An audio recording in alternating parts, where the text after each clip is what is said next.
Beep. Boom, my people, my people, my people. What's going on with you guys out there, man? Hope you guys doing well. Hope everything going good with you.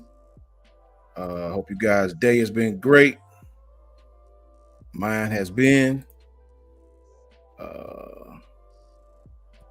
If the sound is clear, and let me know if it sounds worth a damn. You know what I'm saying? How you guys doing, man? Hope everybody good out there, bro. Hope you guys watched the Senior Bowl. Hope you guys been keeping up with recruiting.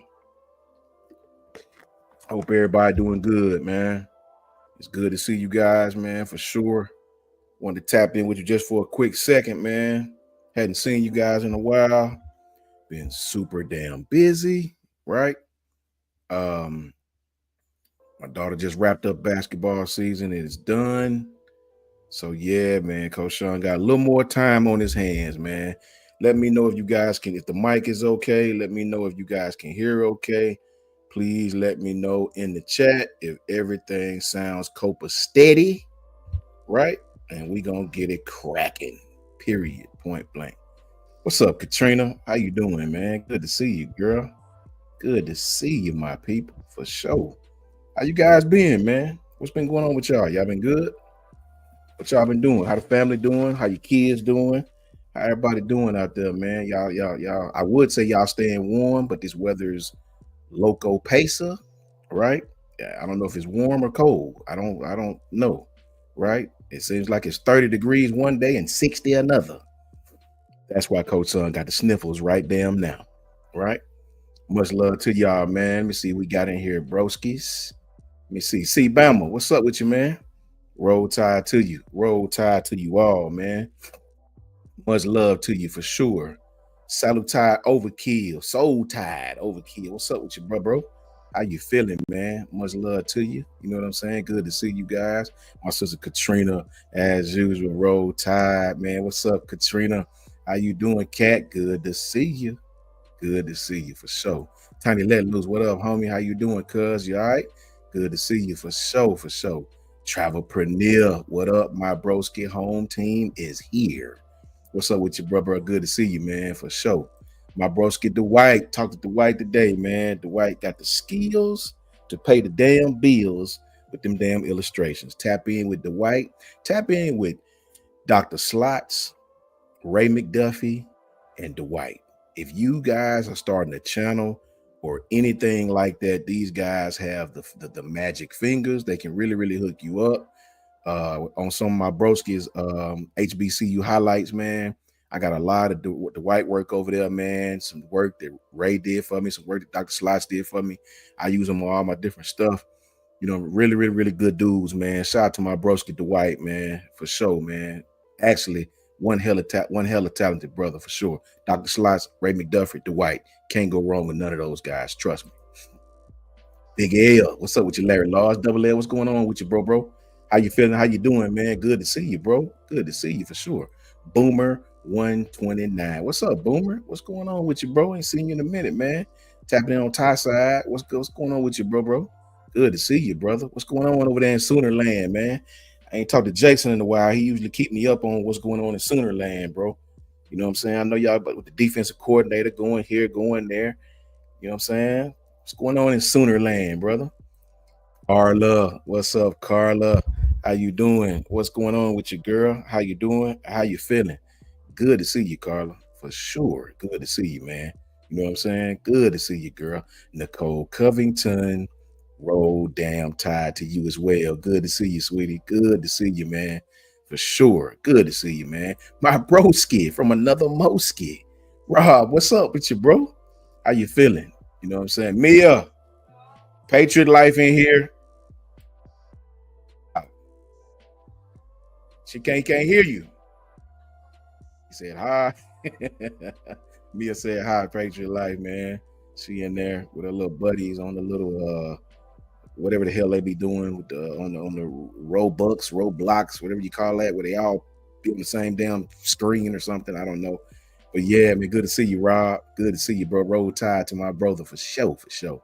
Sweet home, Alabama. What it is, broski.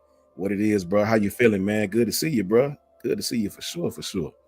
DeMarco Brooks. What up, DB? What's going on with you, man? Hey, man, chilling, bro. Chilling, man. Just check that Senior Bowl out, man, and want to talk a little bit about whose stock you guys think rose, whose stock you guys think fell. Talk a little bit about the Bama players, a little bit about next year. With all the kids is on campus right now as we speak, with this junior day going on. A lot of kids on campus right now, man. A lot of high profile kids. I was just happy to see a lot of Bama kids on. Nothing against the Cali kids. Love that, right? But I really enjoyed getting back to seeing the kids from around here be on campus, man. You know what I'm saying? For sure, for sure. Toughest Nails, what's up with you, bro? How you doing, man? Good to see you, brother. Roll Tide with your Toughest Nails. Good to see you, brother. Joe Willie, what's good, my friend? How you doing, man? What's going on with your boy? How you feeling and how you been? You know what I'm saying? Much love to you. My brother BT in the house, man. What's up with you, Brian? How you doing, bro?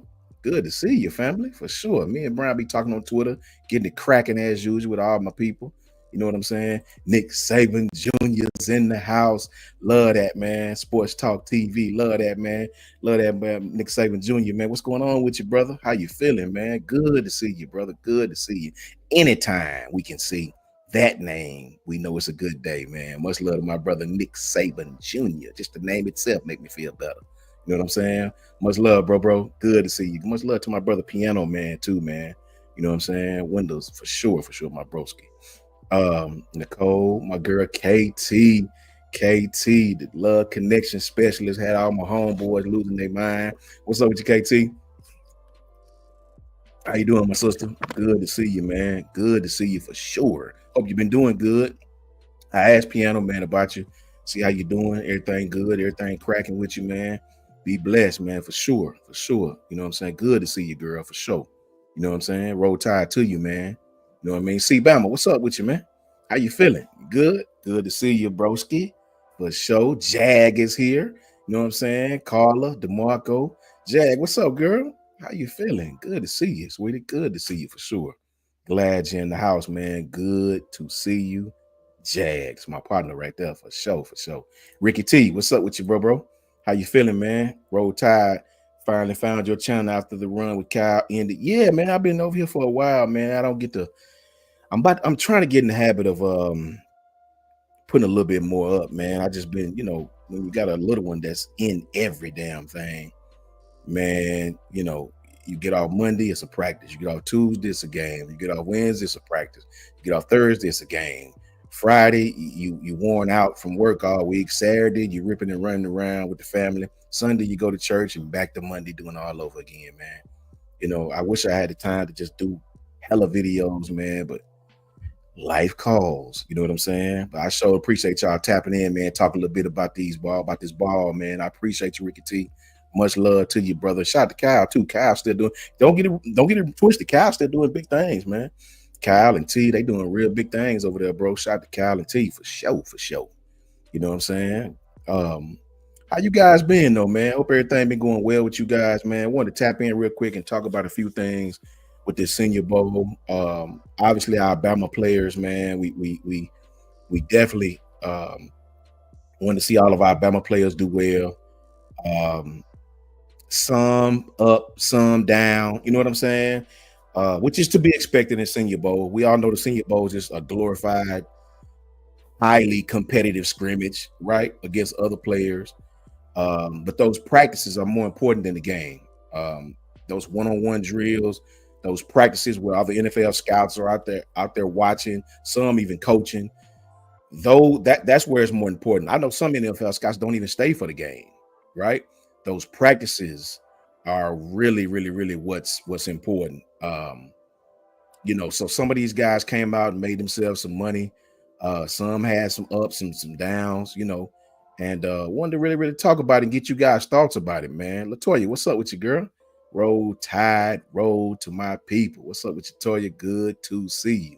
For sure. Kimberly, what's up, Kimberly? Roll Tide to my partner, Kimberly, man. Much love to you, man, for sure. How you doing, girl? Good to see you, for sure, for sure. You know what I'm saying? Jason Bernard, what's up with you, bro? Roll Tide to you, bro. How you feeling, man? Good to see you, boy. For real, man. Thank you for tapping in, man. Let's start with the elephant in the room, Jalen Milroe. Um, I figured Jalen was going to have a sort of a roller coaster week because of how Senior Bowl is. When you really look at it, rarely do you see quarterbacks have a great, just a outstanding Senior Bowl, right? New coaches, new scheme, new play calling, new blocking scheme, new everything in just a week of practice. Trying to get on chemistry with the receivers, that's hard for a hell of a pocket passer to do, much less someone with the skill set of Jalen Milroe. So I knew it was probably going to be ups and downs. I knew he was going to have some great moments, and I knew he would probably struggle some in some moments. And that's exactly what happened. Nothing out of the norm, right, for a quarterback. If you look at the QBs on both rosters, some of them played well at times, some of them played damn near terrible at times. So, it's nothing out of the norm to have ups and downs, especially at the quarterback position in the Senior Bowl. Nothing out of the norm. I didn't really like that. Let him play the third quarter. I was hoping he could come out early, get his series in, get in the rhythm. We had to wait till the third quarter to see him. Hit some underneath things very, very well as usual. Went deep a time or two. I think one hit a receiver in the chest. One he threw in the dirt. The blocking wasn't what it should be.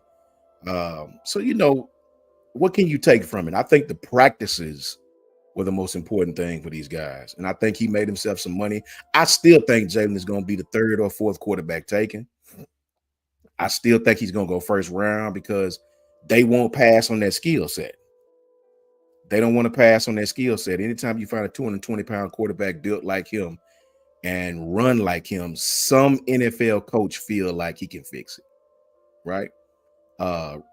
And I think he'll go early just for the fact he plays that position. What's up with you, Christian? Roll Tide to you, brother. Good to see you, man.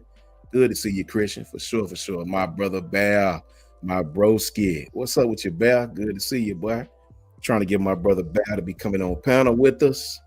And I think Bear is gonna be up here with us shortly, sooner or later. You know what I'm saying? My brother gotta get his camera. He out there in Cali with them fires, man.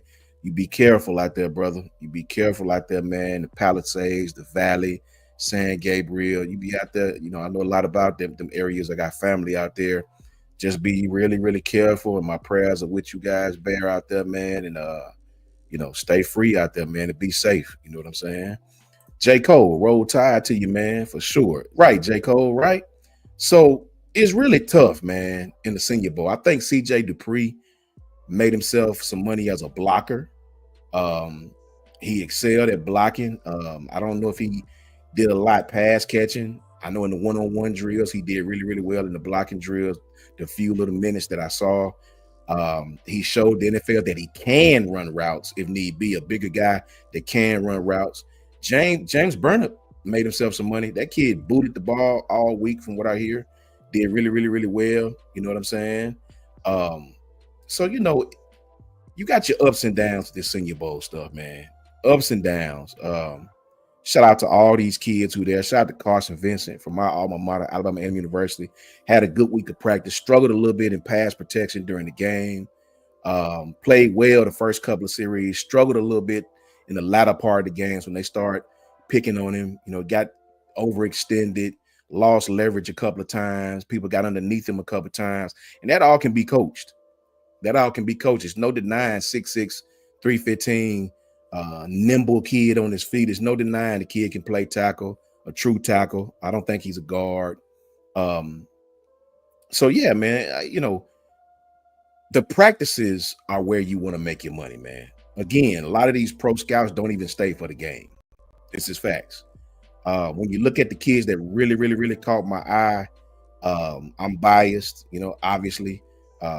My little big homie, Carson Vincent, done his thing. Struggled a little bit, but it's a learning experience. It's a learning experience playing against top tier talent every play. But it's no denying that kid's talent. Young kid, trapped in a grown man body. You know what I'm saying? But the interior defensive lineman, the kid Darius Alexander from Toledo, that kid grabbed my attention. That kid was putting belt to ass out there, straight up. He was putting lashes to people's asses, straight up, man.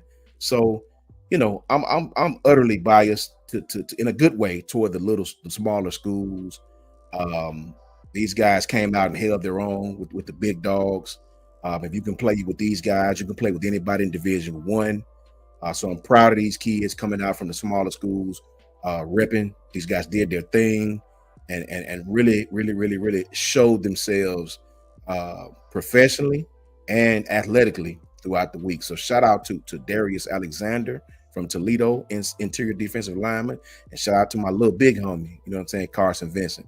These kids definitely came out and showed that football is still football, but we can play with the big guys as well, man. Much love to those guys. Where do you guys think Jalen would be drafted at? I want to know what you guys think about that. That's very important.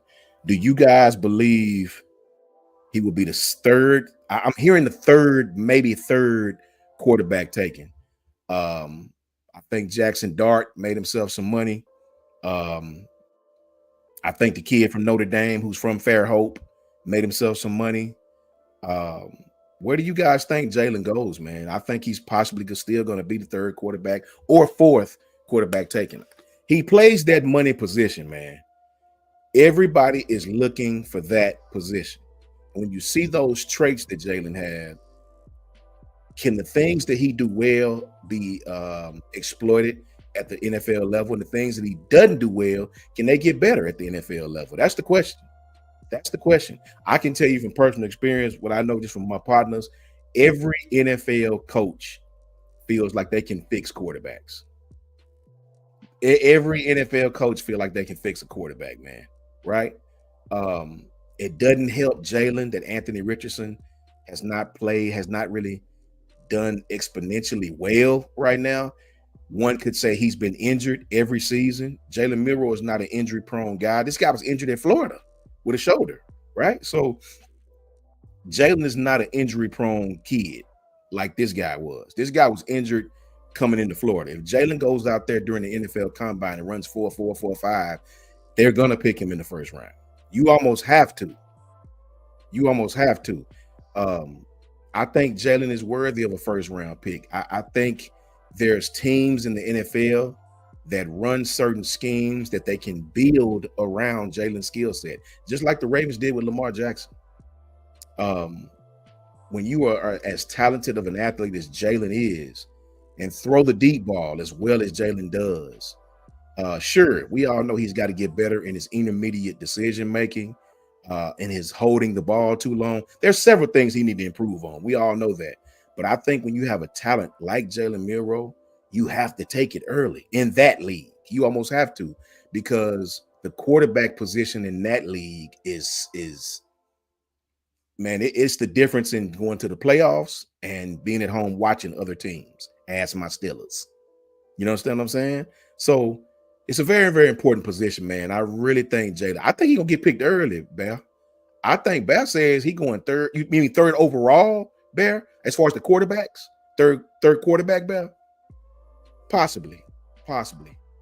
Anthony Mazzano says, I think Jalen, because he needs way too much development, gets drafted in the 4th or 5th round. Anthony, I can almost guarantee you that's not going to happen. If we knew each other, we could place us a monetary bet. Now, I'm not a betting man. Me and my partners bet $1 on everything, right?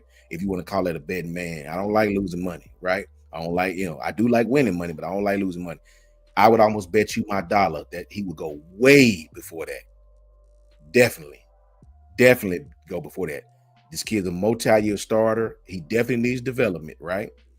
I watched Zach, what the kid name was from Zach, God, what was he from, man? That kid that went with Trevor Lawrence, and then Zach, whatever his name is, he went to the Jets, I think it was.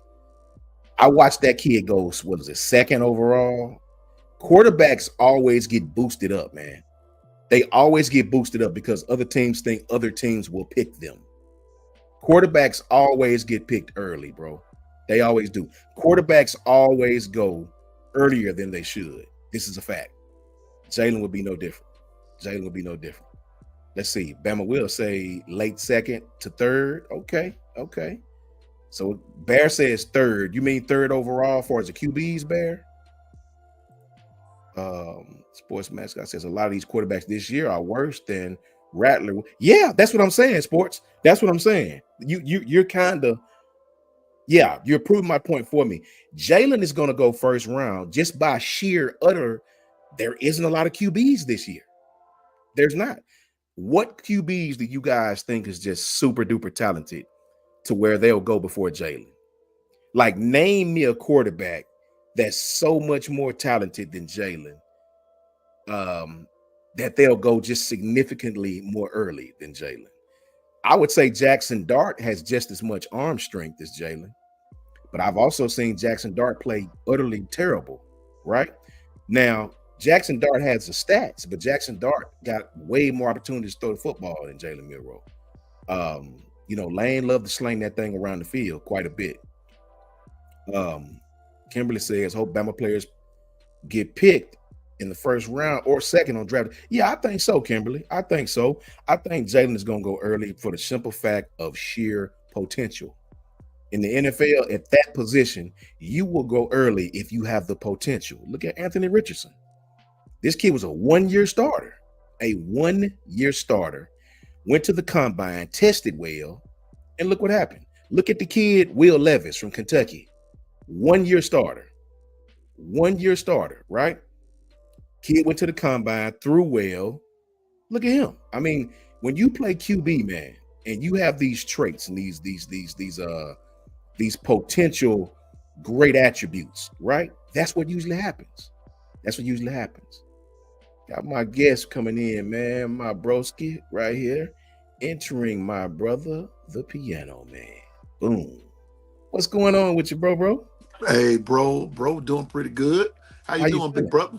Oh, man, I'm chilling, man. Blessed and highly stressed without the stress, if that makes sense. I hear you. I understand what that's all about. Highly stressed without the damn stress. Without the stress.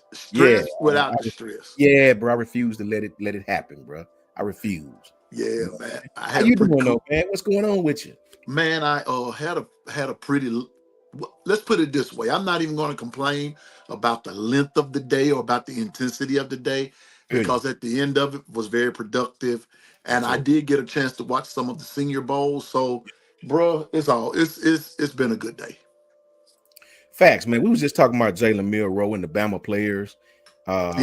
What do you think these guys like? Jag says, I think late first. Me too, Jag. Me too. Because Jag, what other QBs are gonna get taken, piano man? Right? Yeah. What other QBs do you know of that's so significantly better that they're gonna take them before Jalen? Jalen Milroe would not be there second or third round. I'm telling y'all, he's not. Nah, they're going to pick Jalen early in the first round. I don't know about early, but they're going to pick Jalen in the first round. Yeah, you know what? First of all, for those that have really been paying attention to it, this is actually a short quarterback leash, if you will. That's for the lack of a better word. You really don't have quality quarterbacks coming out this time. Really, you don't. They're not there this time. So whoever gets gone, like the Riley Leonard, Shedeur Sanders, and a couple of others, along with Jalen Milroe, man, a lot of those guys gonna get gone early because love them or hate them. The NFL, now let's shift our attention there. The NFL is short on just QBs now. That's a fact.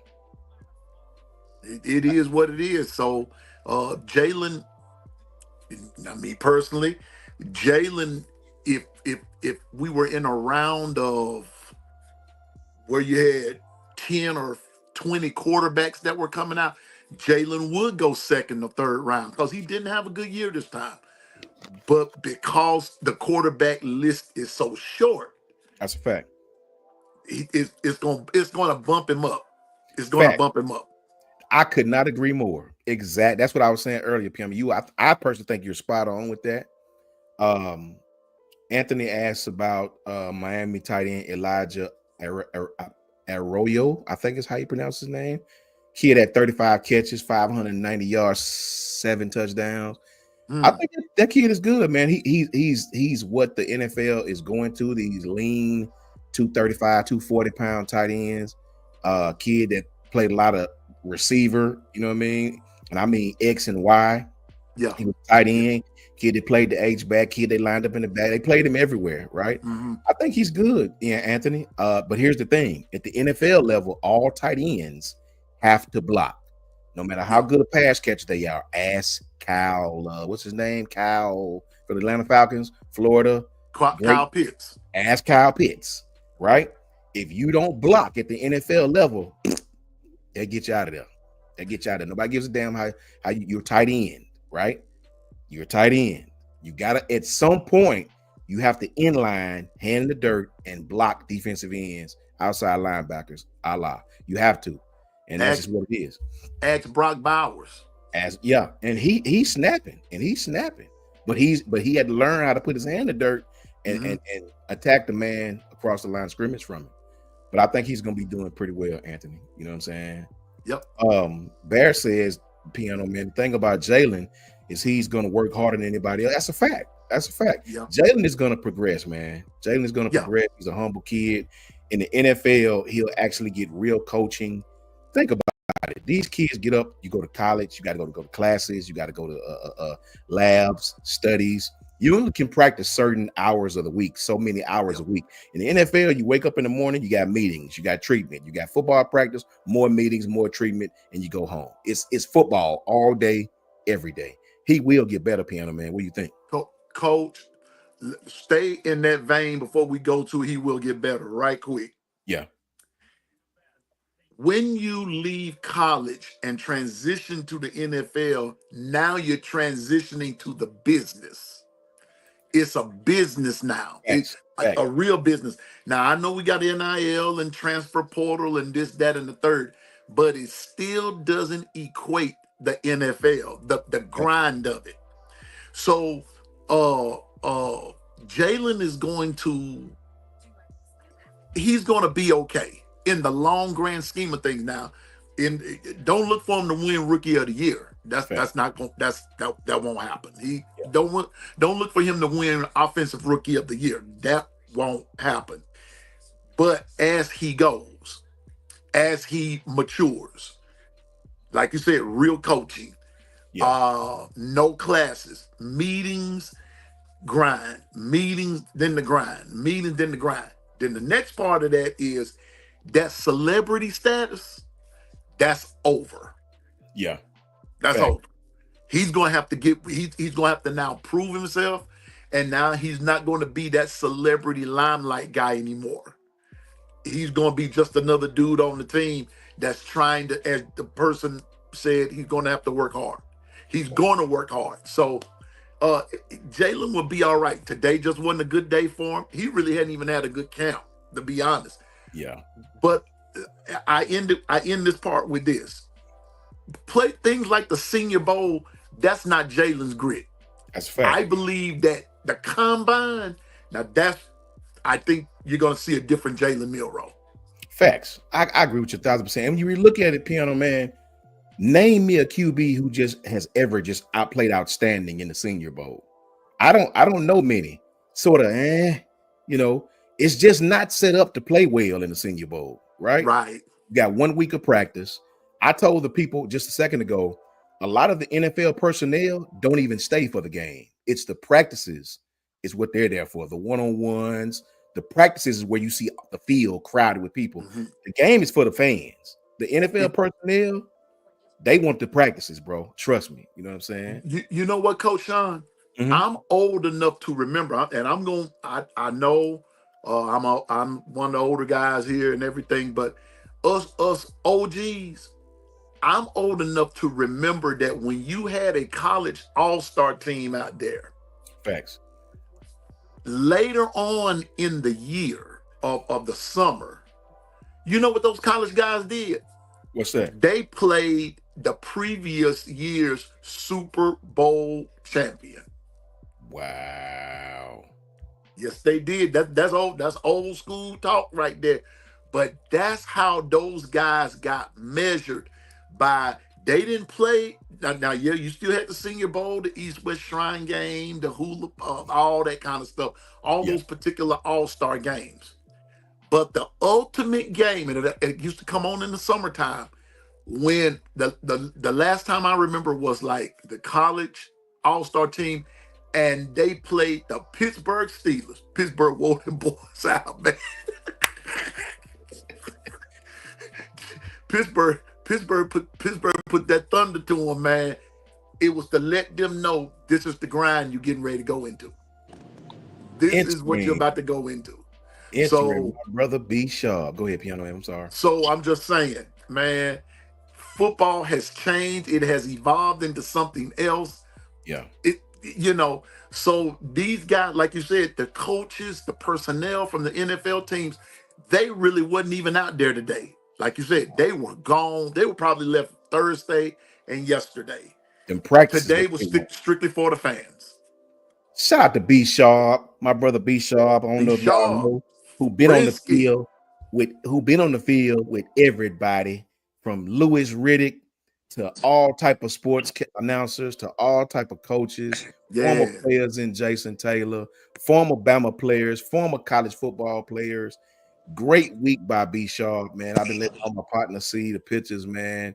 Great day, man. Be sharp. Bless us with what you have seen from the Senior Bowl, because you are down there in the action right now. To give you a brief recap, me and Piano Man both agreed that the Senior Bowl, those practices, is what a lot of those NFL personnel come to see. No quarterback really has great days for real. I mean, it's sort of up and down. It's not set up to go out there and just throw for 350 yards. You know what I'm saying? It's just not set up for that. Give us what you saw, B Sharp, as someone who had a bird's eye view for Jalen and everybody else participated. Oh man, I'm just happy for one to be on here with you guys. I didn't even know what Likewise. time. I really forgot what time you were trying to do it. Then I just so happened to look at my phone, like, oh, they on now. Oh, it's all good. And It's all and good. I, and I just got back to this Airbnb. So shout out to everybody in the chat. Make sure y'all hit that like and subscribe button to Coach Please. Sean and Piano Man's channel. But man, yeah, the practices, man, we mainly seen like a lot of scouts, a lot of coaches. That's what mainly they came to. I couldn't tell you. Um, it may have been a few scouts that was there that I seen. Of course, it was a whole lot more people there with the Right. fans and stuff Ain't out it? there today. Yeah. And but just we definitely seen a lot of NFL people out there from Tuesday, Wednesday, and Thursday, Facts. especially on media day on Wednesday, from like this big time NFL personalities from Lewis Riddick Mm-hmm. to Charles Davis to Sean McVay. Well, it was plenty of guys out there. So yeah, they were definitely doing scouting. A lot of guys stops rise for the most part. I didn't really see too much from Tez Johnson during the game, but he had a great week. One of the guys I think who had one of the best weeks was Jackson Dart for the Fact. most part. He's definitely going to be a first round pick. I already assumed he was going to be a first round pick. I didn't know that was the actual thing, but he probably, I think Todd McShay had him as his QB2 for this Yep. draft. So that is, it only solidifies what I seen for the most part. Um, but yeah, man, overall, man, it's been an amazing experience. It's A+ all the way around, man. So yeah. Man, you did big things, brother. You did big things. I was proud of you, man. I was bragging on you up here, man. And what you just said is what Piano and I just told the crowd. We just told our chat that just me from my personal experience, not ever going to the Senior Bowl, but knowing several people that coached in it, several people who worked it, and two of my partners that are NFL scouts now who has been to multiple Senior Bowls. They all tell me the same thing you just said, Brinsky. The practices is what they want to know. They're coming to see those one-on-ones. They're coming to see those drills. They're coming to interview. They're coming to talk to the players. They're coming to measure. They're coming to see you in practice. Those practices are what they come to see. And a lot of them don't even, some of them stay, like you said, but a lot of them don't even stay for the game. That's for the fans. What's up, Janet? Ah, they go with girl Janet. What's up, Janet? Good to see you, Janet. So good to see you, man. Hope everything is going well for you. Good to see you, man. My brother Dwight says, like I've been saying, 7 of the top 10 teams in the draft. And see, that's another thing. That's another thing, Piano Man, Brinsky. Just like Dwight said, it's several, and listen to this, chat. It's several people that need QBs right now. And there's not a lot to pick from, man. Right? So you have to put Jalen in there. I'm not saying that's the only reason. I'm just saying Jalen's talent is too big to not pick him early. Because one thing about NFL people, they don't want the next team to get the next best thing. They don't want that, right? They'll pick a player just so you won't get to pick him, right? When you in college, Piano Man, you can only practice 30. When I was practicing, I think it was 32 hours. You can check that, fact check me on that. It used to be 32 hours of college football play. That's all you can practice. In the NFL, you'll be practicing that damn near in 2 days. All that you all day long. That is your job now. From film study to practice to weightlifting to nutrition, back to more film study. That's what these guys do every day, all day. So give me your thoughts on that, Piano Man. Give me your thoughts on the improvement that Jalen could have if you get with the right system. The key is, and that's what I was going to say, it's going to depend on who he gets with. Case in point, Bryce Young, man, he when Bryce went to Carolina, Bryce caught because he was thrown in that fire as a rookie. But as time went on, and he has developed into a pretty decent quarterback. He's doing better than what he did in the beginning. But uh, Jalen, on the other hand, needs mechanic work. He got to work on his mechanics of playing QB. That's going to depend on, as you said, who he goes to.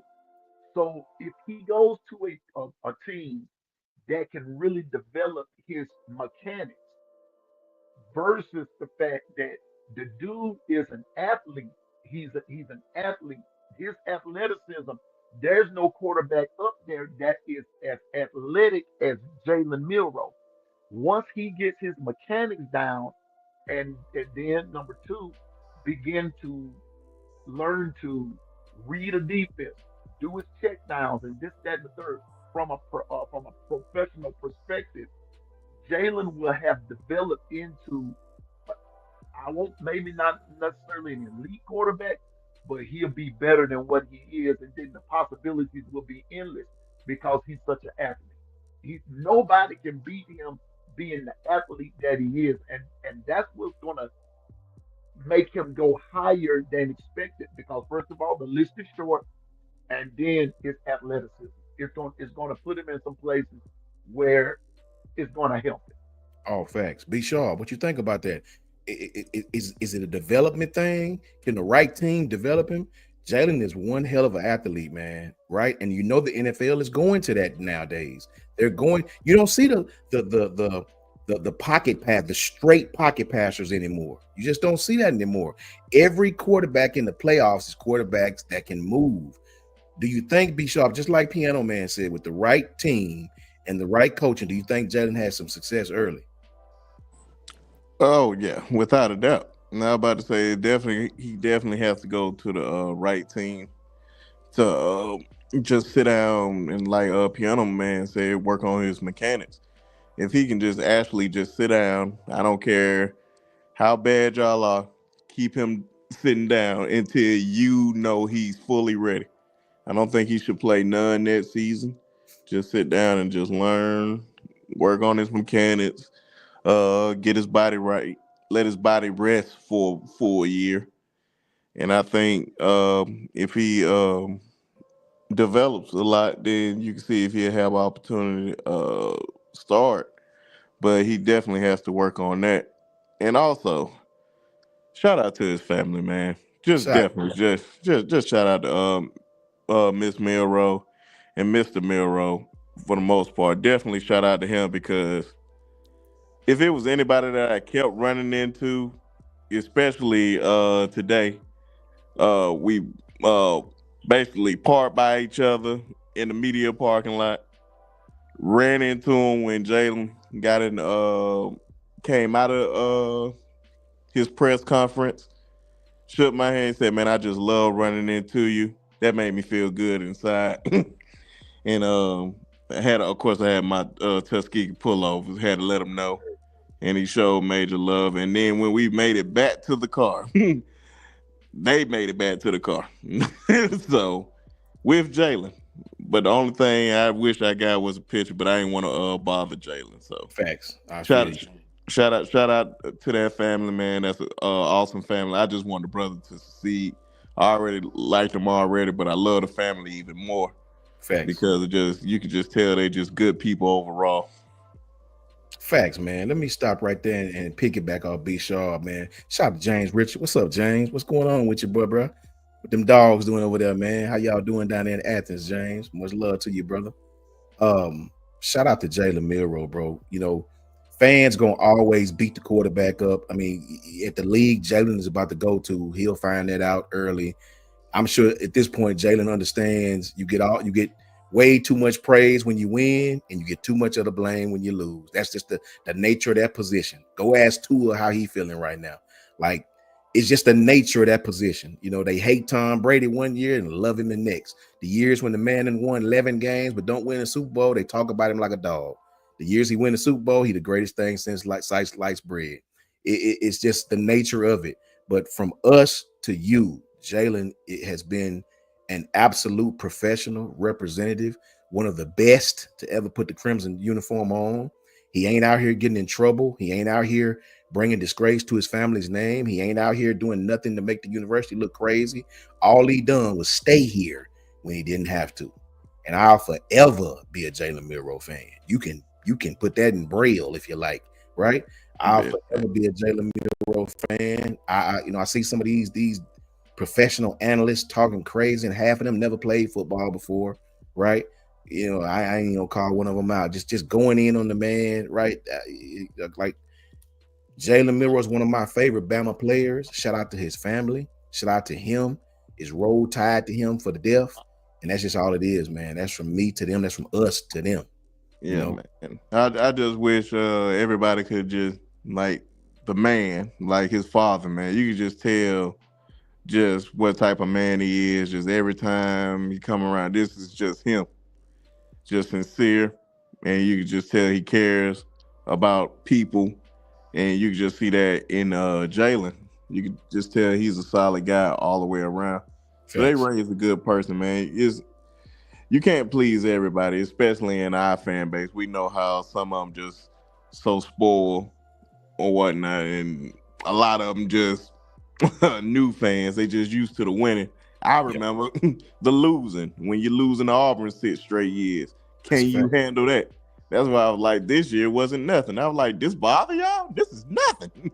Yeah. Listen, I was like, yes, I want to win a national championship every year, but like, come on, man. But it's all good, man. Just cheer for the man. He could have left. That's one thing everybody not realizing. He could have left, and That's a I fact. believe a lot of other people would have left with him, but he kept that team together for the most part. Of course, we wanted him to improve a little more, but hey, man, that's just how the cookie crumbles.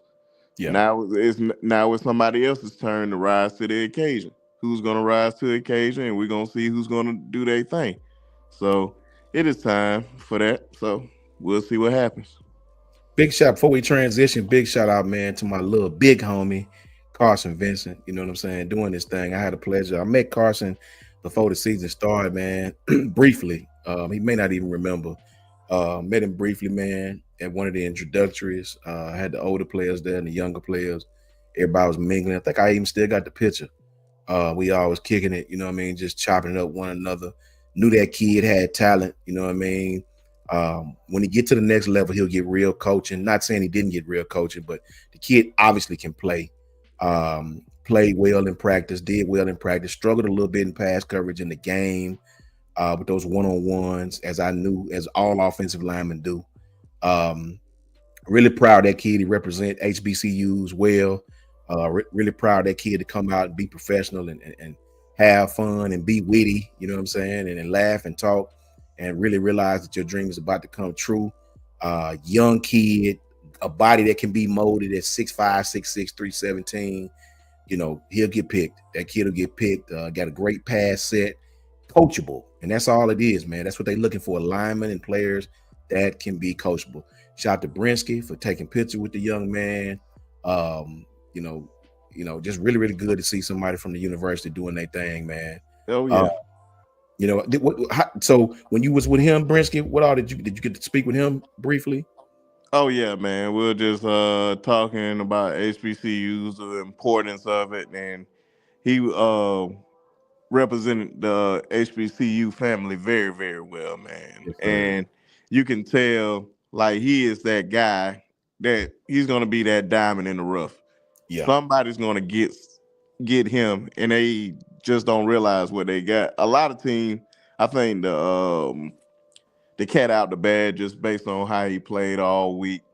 Um, Definitely showed a lot of flashes, and especially against Shamar Stewart out of Texas A&M, who is a freak athlete who thanks. everybody thinks he's going to be in the top 15, top 20 picks. He held him up like he had one of the most highlight plays, like he couldn't get to the quarterback. And they was like, man, who is this kid? And this was day one. Facts. And so, man, definitely humble kid. Also met his father by accident Yeah, at a HBCU tent tailgate that I went to, and just so happened to run into him and played his dad a little bit of the interview that I got. Well, Tez did that one. I only really just took pictures with him, and we gonna set up something very, very soon. I'm gonna make sure you on that one, Coach Sean. yeah, Definitely man. on You should that have one, told man. me told me yet.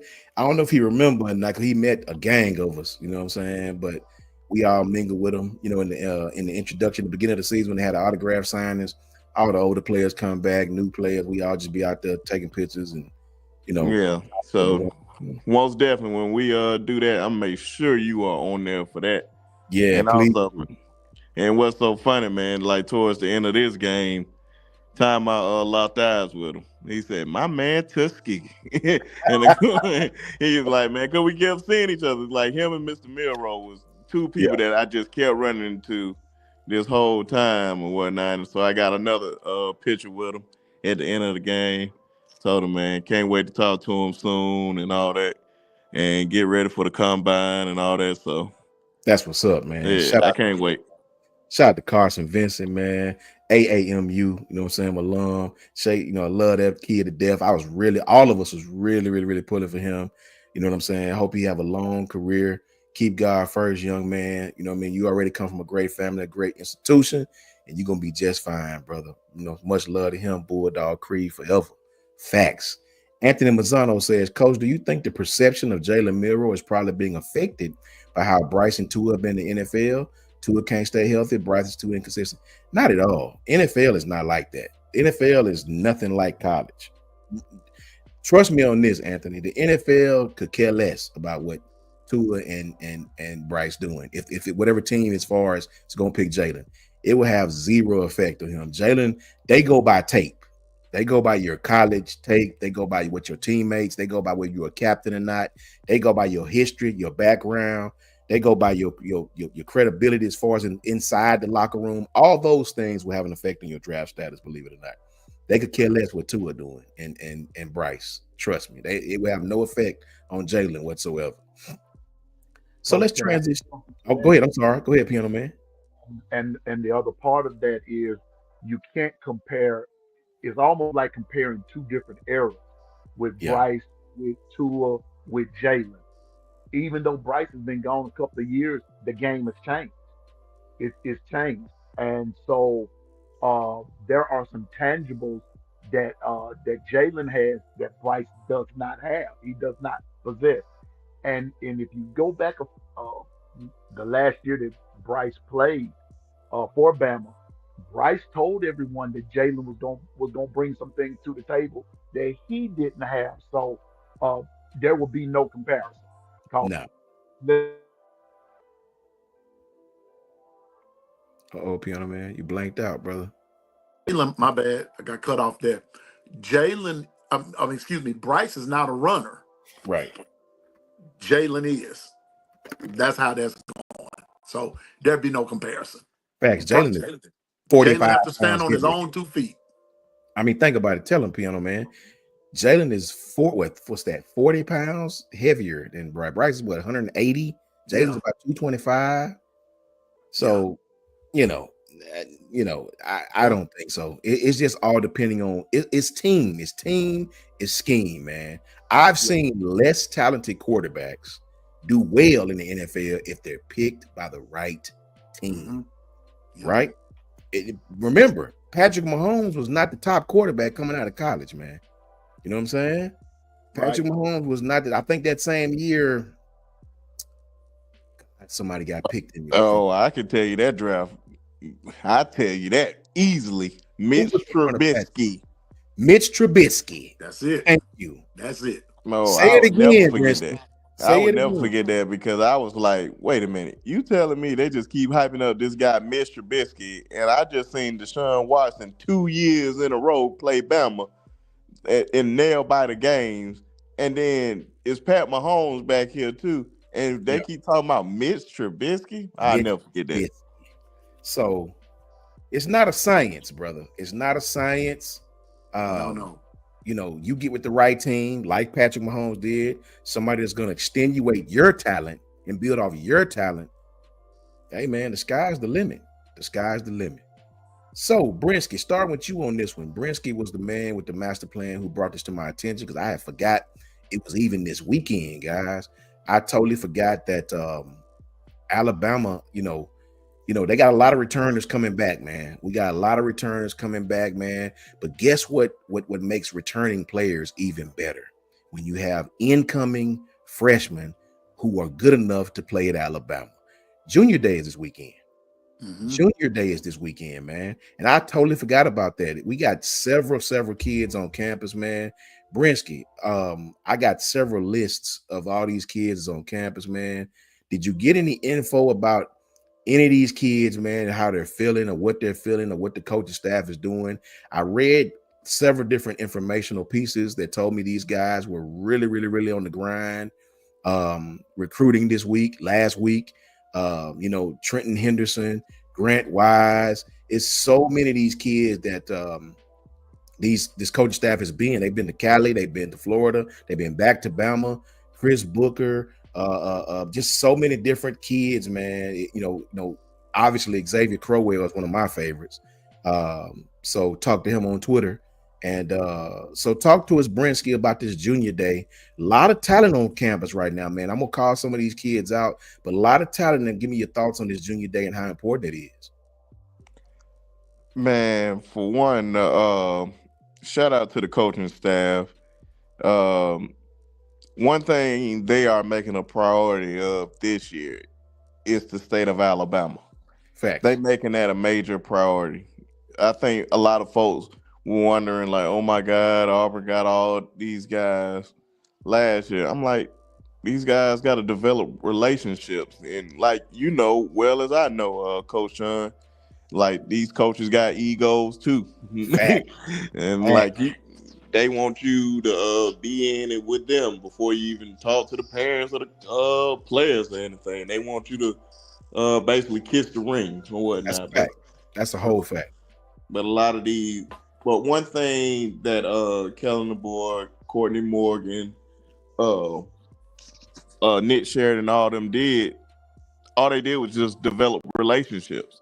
That's all they did throughout the whole year. Kept on developing relationship after relationship, and it's starting to flourish because a lot of the players like, oh my God, man, I just love these guys, and that's why you've seen a lot of these top players in this 2026 class coming up there for Junior Days with Cedarian. I'll say Cedarian Perkins. I forgot his name just that quick. Out of Benjamin Russell. Forgot his name too. But yeah, is you talking about Cedarian Morgan? Cedarian Morgan, thank you. Yeah. Yeah, he's a major priority. Easily my favorite.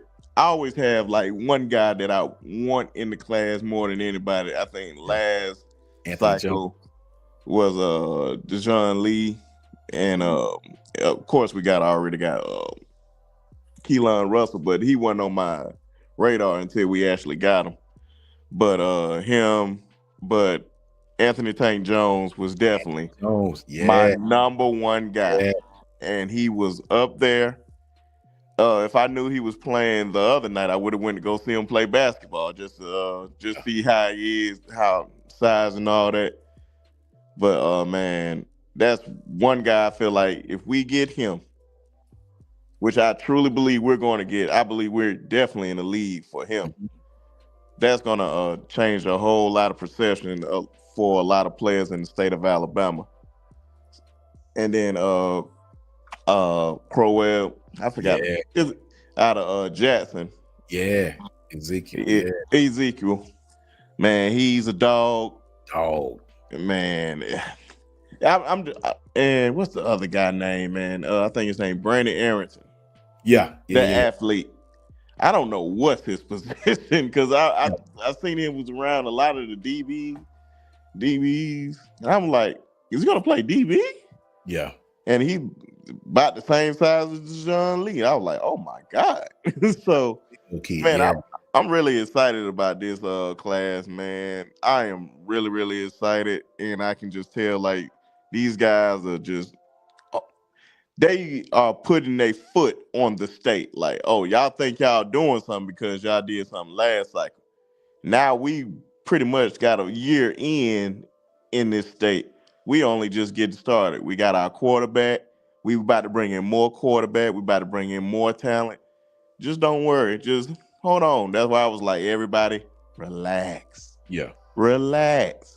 If you're not used to, like I said, if you haven't experienced the 6 losses with Alabama, you should have been laughing at last season. Like, yeah, I understand some losses, felt some type of way, but the guys that they are recruiting, you're going to be very, very happy about, and you're going to learn more and more about them throughout the year on all our channels.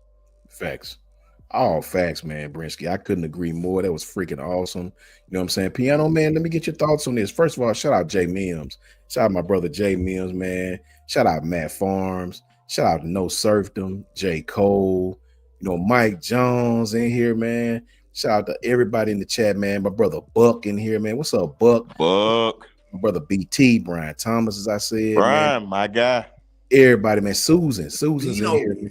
Susan's in here, man. Love Susan. Susan's in here, man. It's crazy. Got my boy Bishop Frank. Bishop Frank. What's Bishop. up, Oh, that's Bishop? our guy. Yeah, man. Shout out to OU, man. Shout out to Bishop Frank. Dr. Newkirk. Love that, man. My favorite, before I give it to you, Piano Man, I agree, man. I done a video on Anthony Jones a while back. It's an older video. I'm not even sure if I don't even know if it's still. I spoke on him or done a video. I can't remember, but I spoke on him, and I saw that kid last year, and I was like, "Wow, we got to get this kid. We cannot even allow this kid to go nowhere else, man." It's so many kids I'm gonna go over, man. Just want to fly through the list, man. Sedarian Morgan out of Alexander City. You got Tristan Keys, 5-star kid from Hattiesburg, Mississippi. Yep. Straight dog. Yeah, straight dog. Kid run routes as well as I've seen. Eerily similar to Caleb Cunningham. I mean, eerily similar. Got 4-star safety Darrell Bell out of Hialeah, Florida, man. Mm-hmm. Aiden Hall from Milton, Florida. Lysaiah Jackson from Georgia. Jonathan Haddon, a running back out of Sabalo, Texas. So many kids on this list, man. But my personal favorite, and I'm a little biased because of the position, is Xavier Crowell out of Jackson. That's my favorite. He, I love that kid to death. I've been on him since last year. That's why when my boy Hayes put out that he was 175, I was like, damn, did Xavier lose weight or something? Because Hayes be on top of it. So I listened to Hayes for set. So when he put 175, I'm like, damn, he must have lost weight. And then It was Xavier that hit me back like, nah, he got it wrong. I'm 215. So yeah, shout out to him, man. That's good size, kid, fast. Listen, good hips, and I love running backs with good ankles. You know what I mean? You have to understand what I'm talking about by good ankles, right? He ain't scared to block. You give him a crease, he run behind his pads. None of this jukey juke stuff. Physical, fast, right? This kid has got to come to Bama. I'm gonna be so upset if he goes somewhere else because this kid is that damn good. Shout out to Xavier Crowell. I think we're in the lead for him too.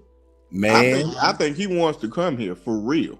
he gonna play off the bat. That kid, man, you're not gonna be able to keep that kid off the field and wait. That kid, listen, that you don't find him like that to take the 2 steps and to take it to the house like that. You got to get that kid, man. That's physical, thick, and fast. Piano man, talk to me about these recruits, man. Talk to me about this junior day and what does it mean? Well, I'm sitting here. I was looking at Tristan Keys. Here's the funny part. Tristan Keys lives in my city. Mm-hmm. My sister is a teacher at his school. Wow. She teaches at Hattiesburg High. She sees Tristan every day. Wow. So trust me when I tell you, my sister is in his ear. She's in his ear. Yes, sir. He, and I will tell you this much. I can tell you this much. He's interested. He's interested. Bama is on his top list. Right. The recruits that, from what I'm reading, I just hadn't had the chance to really write them down. And on my show, we more or less been talking about who's already there as opposed to who's coming, because one of the things I'm not all that keen about is they commit and then turn around, they decommit. That's the ins and outs of it. But I'm waiting on somebody to sign. But if you get Tristan Keys, I'm telling you now, the wide receiver room for the next 2-3 years is gonna be solid. It's already solid right now. But Tristan Keys and a few other guys that's coming, and Alabama's is cooking right about now. Those recruiters are cooking. Yeah. Let them cook. I don't know everybody that's there, but I just know about Tristan because he's right here in my city, and he's the business. So let's just keep our eyes and ears open. We're not done. And it's like what B Sharp said, building a relationship with coaches. That's going to be the key, building a relationship with the coach. And one thing that Coach Sean and I were talking about a few weeks ago is coaches, these high school coaches have egos. Yeah. And your relationship with them, either as a college recruiter, your relationship with a high school coach will either get you an interview with their top player, or to tell them, we're busy right now. Yeah, We'll get back they'll with you. curb you. That's a fact. Yeah. So it's going to depend on. So right now, they are. Alabama is putting a stamp on it. They're letting people know that they're there, and so they're even stepping over here to the state of Mississippi, and it's happening over here. So to all of our listening audience, our guys are making an impact. So They trust are. me. And Trust me. just to throw out 2 other names, man. I am super biased, but let me tell you, these 2 young men, you don't know them yet, but you're going to see an interview with them because I know them. And everybody should get to know these 2 young men. Marquez Daniels, Yes, sir. out of Tuskegee, Alabama, Tuskegee, played yeah. at Booker T, Yep. Washington, 6'5" wide receiver, straight dog. And Dylan Purdy, Yeah. out of Tuskegee, Alabama. Okay. Just got another offer out of Florida today because he went to junior day out there. So shout out to him. And Quest just got an offer from Georgia. Alabama, I'm telling you, don't miss these 2 young brothers.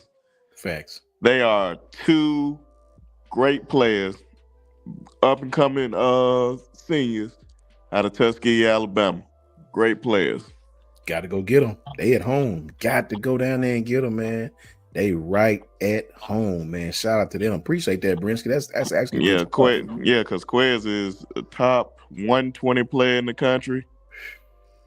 One of the top players in the state. I'm telling you. Gotta You have put it, the man. ball in his hand in his space, he's gone. Yeah, see, that's what I'm talking about. We need talent like that on the outside, man, to make it easy for the quarterback. My brother Toughest Nail said, Coach Sean, I know we have Lawson and Jefferson back at linebackers. What have you heard about Luke Met's potential?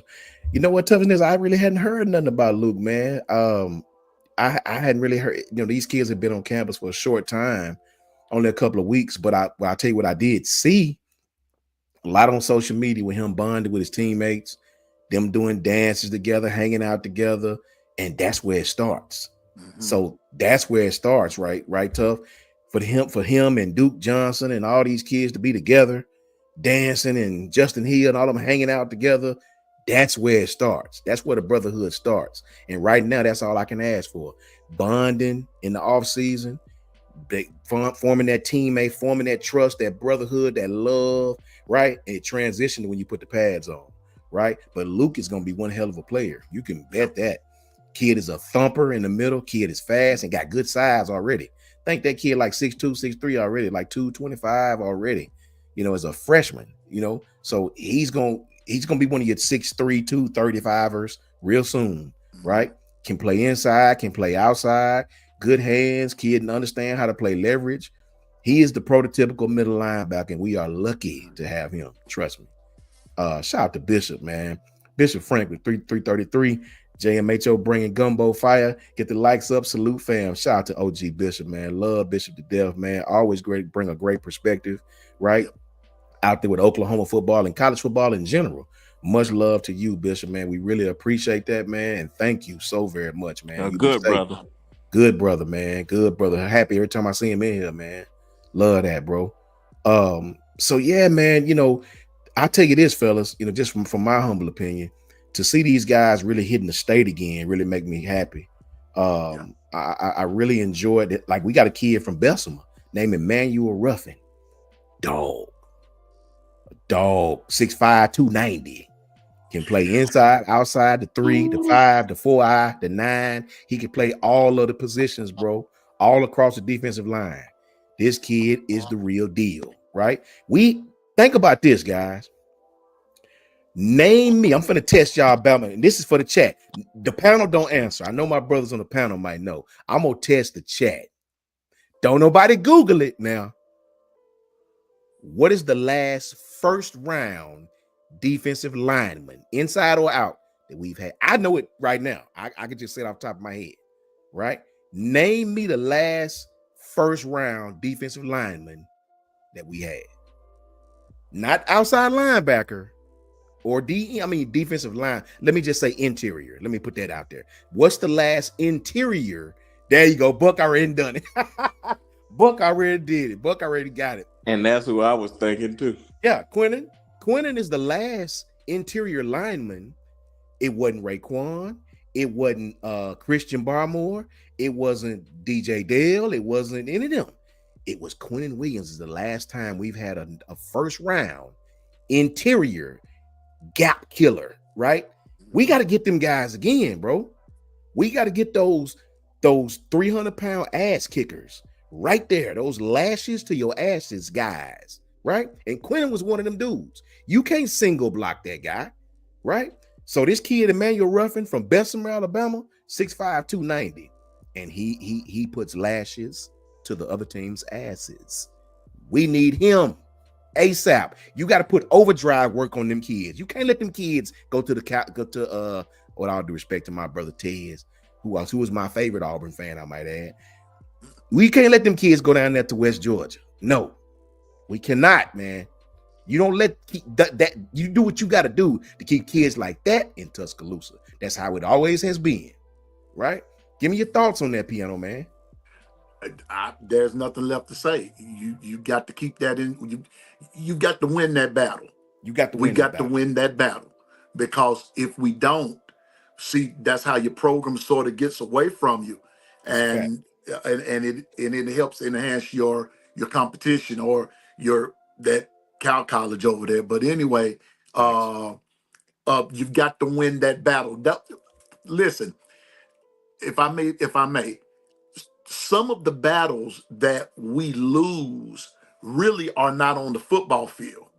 Some of the battles that we lose is in Yeah. recruiting, and establishing that relationship with coaches. I have to go back and resurrect Coach Saban. Not that he's dead or anything, but I have to bring him back up. That was one of his number one things, is was to establish a relationship with the head coach, the athletic department at the high school, especially if he wanted a particular player or two. Yeah. He established relationships. So that's a battle that you have to win in order to keep your program going. So you better get you better get them. Yeah. And I'm gonna say this while I'm at it, while it's on my brain. It doesn't matter if they are a 3-star right now. Those are your diamonds in the rough. Your 3 stars, and then as they develop and they get better, buy into the process and all that good stuff. Quentin Williams That- was not a 5-star kid. That's a fact. exactly. That's a fact. Exactly. Talk to me, Brinsky. Talk to me about these. It's one thing to get big guys, right? We gonna always get big guys, but it's the big guys who can dominate their box. It's not a lot of those guys. It's not a lot of 300-pounders like Walter Nolan that can play the run and pass. It's not a lot of, they can either do either or. It's not a lot of Quentin Williams is out there that can provide pass rush and play the run as well, right? You got to double team him. You have to double team Quentin Williams. You can't play that guy single unless you got an All-American center, right? And it's not a lot of those running around. Talk to me, Brinsky, about Emmanuel Ruffin, man. This kid from Bessemer who's 6'5", 290, who had 5 or 6 Division I people to come see him the same day. Georgia, everybody went. Texas, Bama, Texas A&M, Florida, Tennessee. Georgia had to call him because they couldn't make it to see him. They had to call him all in one day. My fault. I was just drinking something. You good, brother? But that tells you everything you need to know about them. Yeah. They done their evaluation on this kid, and that they want them on their team. Look at all the teams that you name. They like those type of guys, from the Georgias to the Texas A&M, especially Texas A&M. They usually always keep somebody like that. Facts. Disrupting somebody. And also Walter Nolan, one of those guys that's down here at the Senior Bowl, just was complete. He's a first-round pick, and he is nothing but a disruptor. Yep, Shamar Stewart. Yep, Shamar. Yeah, I'm trying to tell you, man, like those type of guys, and you said this kid is 6'5"? Yeah, 6'5", 290. Oh, puppy. Man, please. And can't do nothing with him, bro. Okay. they want him for a reason. And how many stars he got? And I think he's a 4-star kid right now. Young though, man. Okay. So man, that's what I'm saying. A lot of these guys be so caught up on the stars, man. Yeah. And just turn on the film, man. A lot of these guys get these 5 stars and 4 stars just based on these camps and all that. And then when they get on campus, you never hear from them again. But you find those kids like a Quentin Williams, who basically a 3-star. Facts. Oh, why is Alabama recruiting this 3-star Quentin Williams? And you see what he turned out to be: multiple-time Pro Bowler, first-round pick. Just what do they know?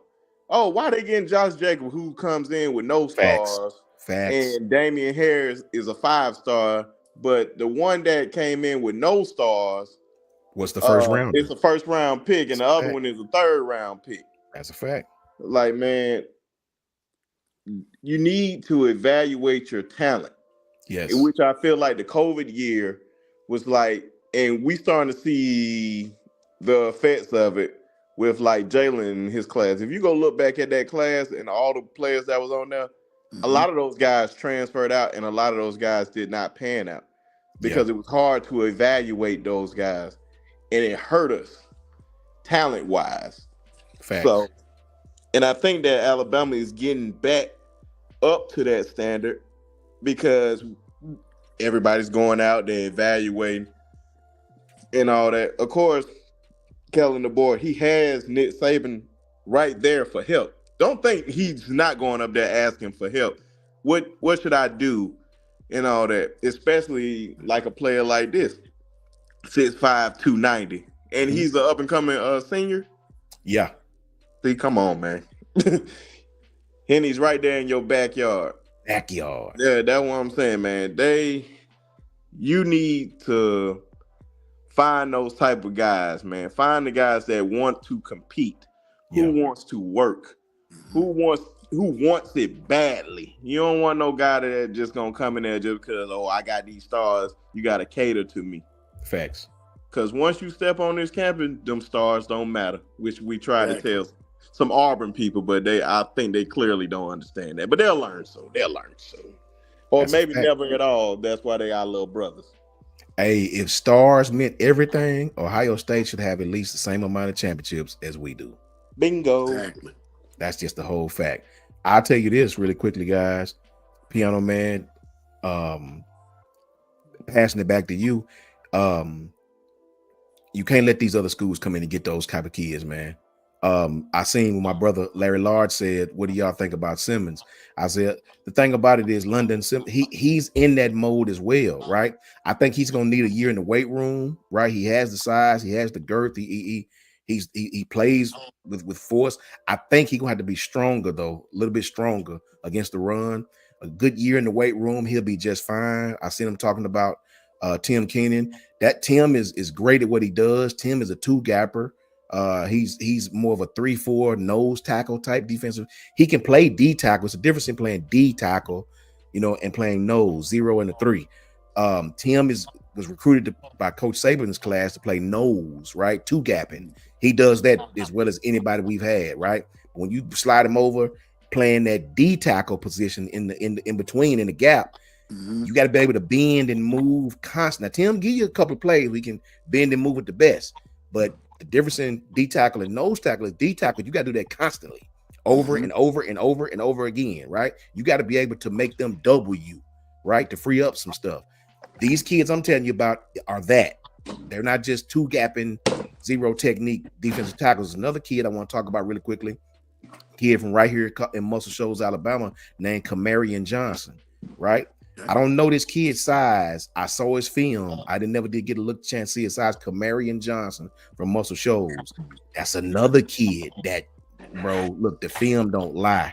You kids like that, like Jeremy said, Vols already came in and got bacon. Yeah, man. You the kids in the trenches, you have, man, you have to keep, man. You Mhm. have to keep. That is your championship right there. In that defensive front lies your championship, right? You Yep. got to keep this kid, Kamarian Johnson. If you guys get a chance, type in, I think he spelled it Kamhariyan, Kamarian Johnson from Muscle Shoals. That's another kid that's absolutely crazy. Roll Tide, rise up. What's up with you, my brother? Good to see you, man. Good to see you up in here. Roll Tide to you, my friend. Long time Mhm. no see, man. Um, Shout out to Janet, man. Shout out to Gil Cruz. Shout out to Janet. Shout out to all my friends, man, who I talk to behind the scenes. Shout out to Nick. What's up, Nick? Roll Tide to you, my friend. Yeah, you're right, though, Jeremy. You're right, man. You're 100% right. Forgot the linebackers and edge names up there around Huntsville. We got a couple of them up here. Man. That these edge guys. But see, let me say this before I bring it to Piano Man. We right now, I think if we miss out, now we got to get Tank Johnson, and I wouldn't mind having uh Jabarian. We got Jabarian Gayer, I think his name is. He's a 2027 kid, but our edge rushers right now are freaking outstanding. Just Justin Hill, Justice Hill, and Noah Carter, young kids, man. Yanze Pierre played a little bit last year. We Mhm. have some very young edge guys that are going to be out damn standing. I'm telling y'all. Mhm. Talk to me, Piano Man, about this kid, Kamarian Jones. I don't know if you've seen him or not. I don't know if Have you've not seen him. have not seen him, but I will look Okay. him up Okay. and everything. But I'm gonna say this though, Coach Sean. If you say that he's the business, I'm gonna take your word for it He's because the you know what business. you're talking about. Yes, sir. And I I'm not gonna be like other folks and say you don't know. Because if I Yeah, don't know and you know, I'm gonna say, hey, Coach Sean knows what he's talking about. that's But a I fact. will say this much, and that's this here. You're talking about our edge. You're talking about our defense and this, that, and the third. What I'm looking at, how the recipe, if you will, that Alabama is using right about now, is they are setting things up for the future, because Yeah, especially defensively, because as you said, that D line is, and D line is what wins championships. that's your championship. That's Yeah, your championship right there. Excuse me, D line and O line. You get it. Your championships begin with the O line and the D line. that's a No, fact. no two ways about it. But especially on defense, because you got to be able to stop somebody. You can't get into shootouts with everybody and Yeah, think you're going to win. No, you're going to have to decisively put that belt to that. Let's get with the kid, like you say, that's a fact. and let's go with it. So, Bama needs to continue to recruit for the future. But the key is begin to win now, Yeah, and give those recruits something to want to come to, that I want to be a part of this.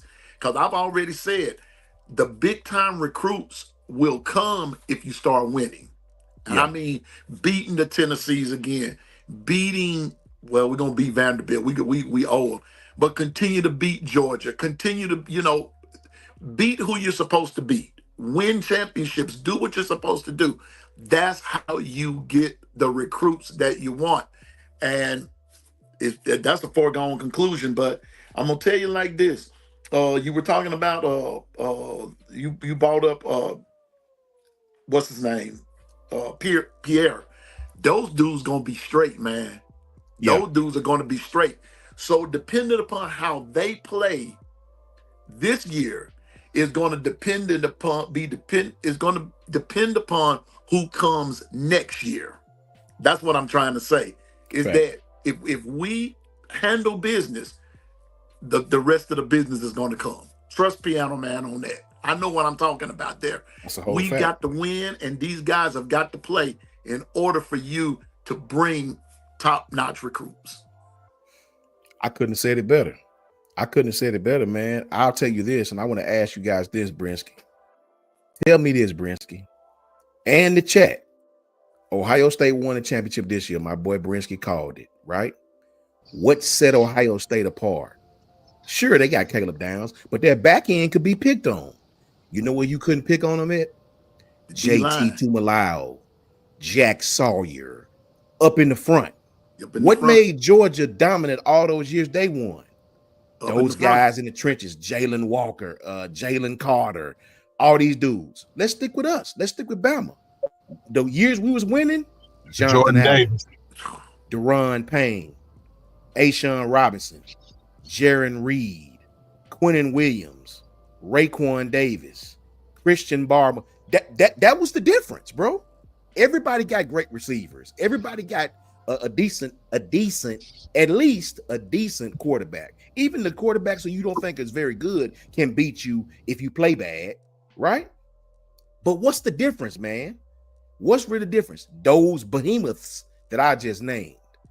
You got to have some behemoths, man. You have got to have those 300-pound ass kickers up front. You got to have that. If you do not have that, you will not win a championship. The truth is in the details, man. That is the truth. Those kids I just named you, those guys are all still starting in the league. Every last one of them. Everyone I just named you are still, from Ashawn to Jaron to Jonathan to Deron to Raekwon to Christian to Quinnen. And Quinnen making about $100 million right now as one of the best defensive tackles in the NFL. That's right. They all still whooping ass. So is Deron. They all Pro Bowl players.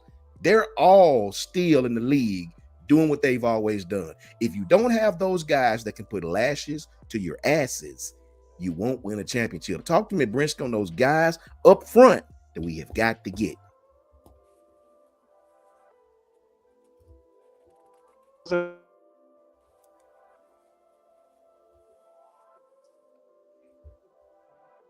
You there, Brinsky?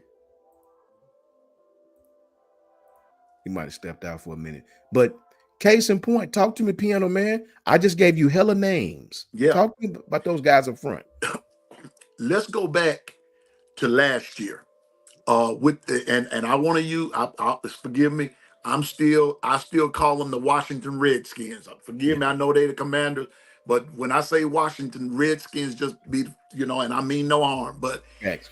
do you remember there was a game when Jonathan Allen and I think it was Deron Payne, like they got in a fight on the Right. sideline. Jonathan They, swung at him. he swung at him. He swung. Now Yeah. watch this. Now these are both guys from Alabama. When they asked them about what the problem was because they were losing, both of them had one thing in common. They said, "We're not used to this. We're from Bama, and we don't do this. Facts. We didn't do it like that." That's what you mean, Coach. When you start bringing those names up, you're talking about a standard. You're Yeah. talking about the league. These guys are they're all world, and they bought that particular mindset from Bama to the teams that they represent. So, with that being said, these guys that are coming along at Bama now have to remember those guys who played before them. And you got to bring that same grit, that same intensity, that Yeah. same fire to, like you said, excuse me, but that belt the ad, put it to it. And Yes. they didn't care. It's a guy, he's on the staff now. Uh, uh, I think he was a linebacker, but that dude plays so intense until he almost just cussed everybody out when something didn't go right. I forgot his name, but he's on the staff right now as I forgot what he is, but that's what you got to have at Bama. If you're gonna play at Bama, you can't be soft. So it goes back to like what you said, Coach Sean, the D line, the O line, the hogs up in the front. Because, like you said about Ohio State, Caleb Downs and them could be picked on and they could be burned at any time. But what you wasn't gonna do, Sawyer and those other cats up there in that front, they made life a living hell for everybody that ran through there. And that's what Bama has to do. That's a fact. That's a whole fact, man. Brinsky, you back? You good? Yeah, you guys can hear me. Yeah, Yeah. I can hear you Hear perfectly. you loud and clear. What I was Yeah. just asking was, although I don't know if you heard me or not, but I just named a few Bama players. Oh, no, I heard all that. What you think about us getting these young kids coming out that fit the scheme that the board want to run, that Womack want to run? What do you think about these guys who are big and can move? That's right here in the state. How important is it, Brinsky, to us to get these guys to replicate some form of dominance up front? Man, you have to keep these guys at home. Like, you got to keep these type of guys at home. It's a reason why, the Peter Woods and the Yup. Kelby Collins been going out of state. Like, we got to keep these guys home. It's the reason why we was winning. A lot of these guys that you named were homegrown guys out That's of a the fact. state of Alabama. Yep. Every last one of them homegrown because they know the importance of winning in the state. They know when you go play in that Iron Bowl, they know how big that is. They know how important it is. So, man, you got to keep those type of guys at home. You must recruit those guys. You can't slack off no year at all. So, man, you just got to make sure those guys stay at home at all times. But I believe this coaching staff is going to be able to do it, man, because you can just see what they're doing. A lot of people just wanted them to pull a rabbit out the hat on their first year. Even Nick Saban ain't do that on his first year. It takes time to build. Wrong one built in a day. That's a fact. I tell you this too, Brinsky. Roll Tide Rise Up said had a good point. Michigan trenches won the Natty too. That's a fact. Michigan's receivers were not better than ours. Michigan's interior offensive line was not better than ours. Michigan's tight ends might have been equal to ours. Loveland, right? Michigan's back end minus Will Johnson, I don't think was better than ours. But you know where they were better than us at? D-line. In them damn trenches, boy. As far as Trenches, the defensive man. side of the ball, we couldn't block them rascals. We could not block them at all, right? So it's just like Brisky said, it's just like Piano Man said. If you get these guys back, bro, the sky's the limit. Tough as Nails said it. James Smith should be playing next to Peter Woods, right? I Mm-hmm. mean, you name me a school, right, that has won a natty without top tier defensive line personnel. And I'll take you back to Clemson when they had what's my man who was with the Dolphins a few years ago? Name with when they had all them boys. Wilkins. They had Wilkins. They had they had the dude for the Giant from the Giants, the nose tackle. They had the other, I forgot the other dude name. They had like three or four of them cats, man. The defensive front made all the difference. It made all the difference. And that's what we got to get back to. So it's just like Brisky said, though, you got to give time to get these guys over a couple of recruiting cycles. And I think that's what they're doing, man. Coach, could you go back to, I'm sorry. Coach, could you go back to Janet's last statement? Because I want to address that. Let me see. Where's she at? Which one? This one? She the said, no, about a head coach being, there you go. Okay. There you go. Having a head coach that's not soft. Janet, I have to agree with you. But now what I believe is, I don't believe that Coach DeBoer is soft. I believe that the problem is he's soft spoken. And that sometimes that's a difference.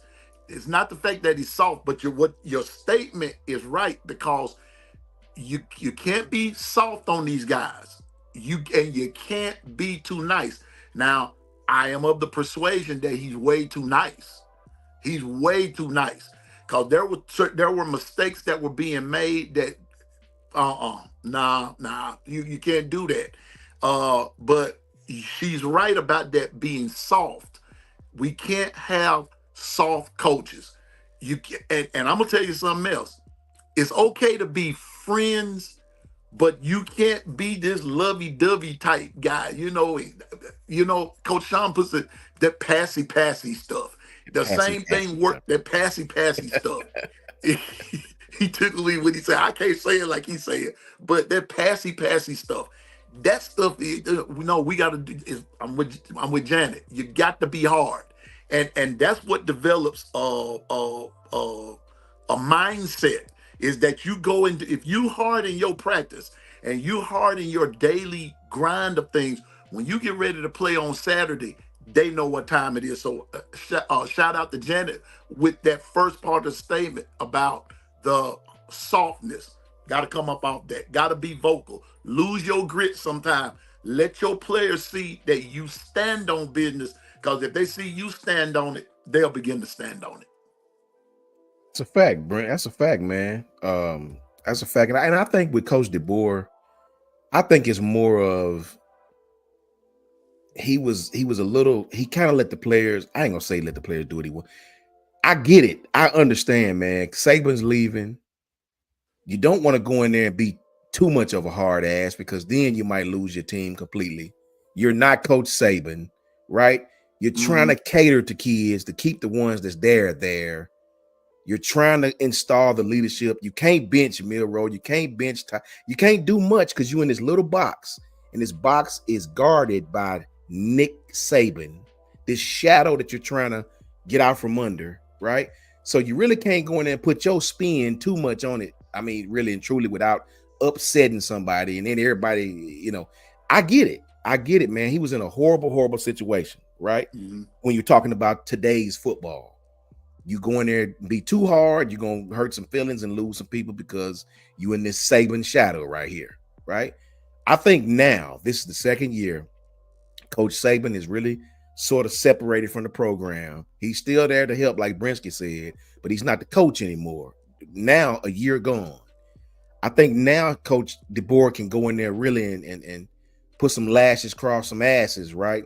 And really put his style on it, whatever his style is, right? The second year is always easier than the first when you following a coach like Nick Saban, So I think now we'll really get the chance to see what's what with Coach Saban.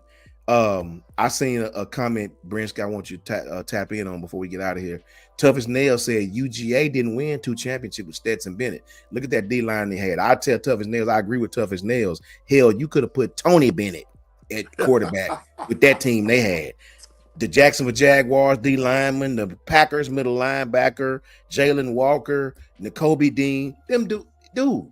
When you got the behemoths up front and in the front 7, I don't care who you are, bro. I don't care who you are. When you have that kind of talent in your front 7, you win a lot of damn football games. You win a lot of trophies too. Talk to me about that, Brinsky. He's not lying at all. You see how out of all those guys, Jalen Carter is clearly the best one out of all of them, and Yeah. see what he's doing with the Trayvon Walker, Philadelphia. he a dog too. Oh yeah. But Dog. you got. There's no way you can double team all that, Can't double team all that. and Yeah. somebody gonna end up coming free every time. Yes. When you have that much talent on the line, somebody gonna come free every time. Even if you double team, oh, you been playing one-on-one on me, they gonna think that's an insult. Oh, okay, I'm about to get through this. Oh, this is nothing. Yeah. Then you got N'Kobe Dean right there, just lining everybody up. Oh yeah, man. That's why I said, man, we need to get back to that. Georgia did their thing, and then you had Jordan Davis in there with him. And Jordan Davis. I forgot all about that cat. Clogging up that hole. Like, man, that was just unfair. That was just unfair. And what is the kid Brinsky from the Jacksonville Jaguars? The Jaguars picked him about 2 years ago. Walker. Early. What's his name? Walker. I forgot his first name. Jalen Walker, Trayvon Walker, Jalen. That dude was a Trayvon. It could be Trayvon. Could it? One of them is Trayvon. One of them is the middle linebacker for the Packers, a thumper. He's a thumper, right? You take the kid from the Packers that's starting, the kid on the D line who can't be blocked from Jacksonville, and Jalen Carter, and the D tackle from the Eagles that Brinsky just talked about, Jordan Davis. They all had these dudes at the same time, bro. So you can't Trayvon. There you go, Gabe. Thank you, Gabe. So, Gabe, you can't block all those dudes. You can't double all those dudes, right? I mean, think about it. These guys was giving up Saban numbers, 6 and 7 points a game all year long. So, when you have the defensive personnel up front, man, you can win a lot of trophies, brother. I don't give a damn. You got Tony Bennett starting for your quarterback, and that's a fact. Last subject, guys. The return is for the 2025 season. Now, here's the deal.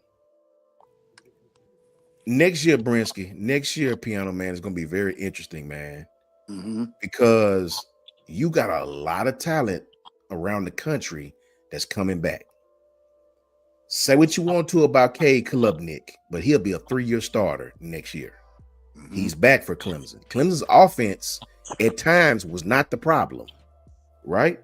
Right. The quarterback who I thought is probably going to be a first rounder that nobody's giving credit to. We're going to look for a year from now and see what's Coach Sean Wright. Garrett Nussmeier for LSU is back. Right?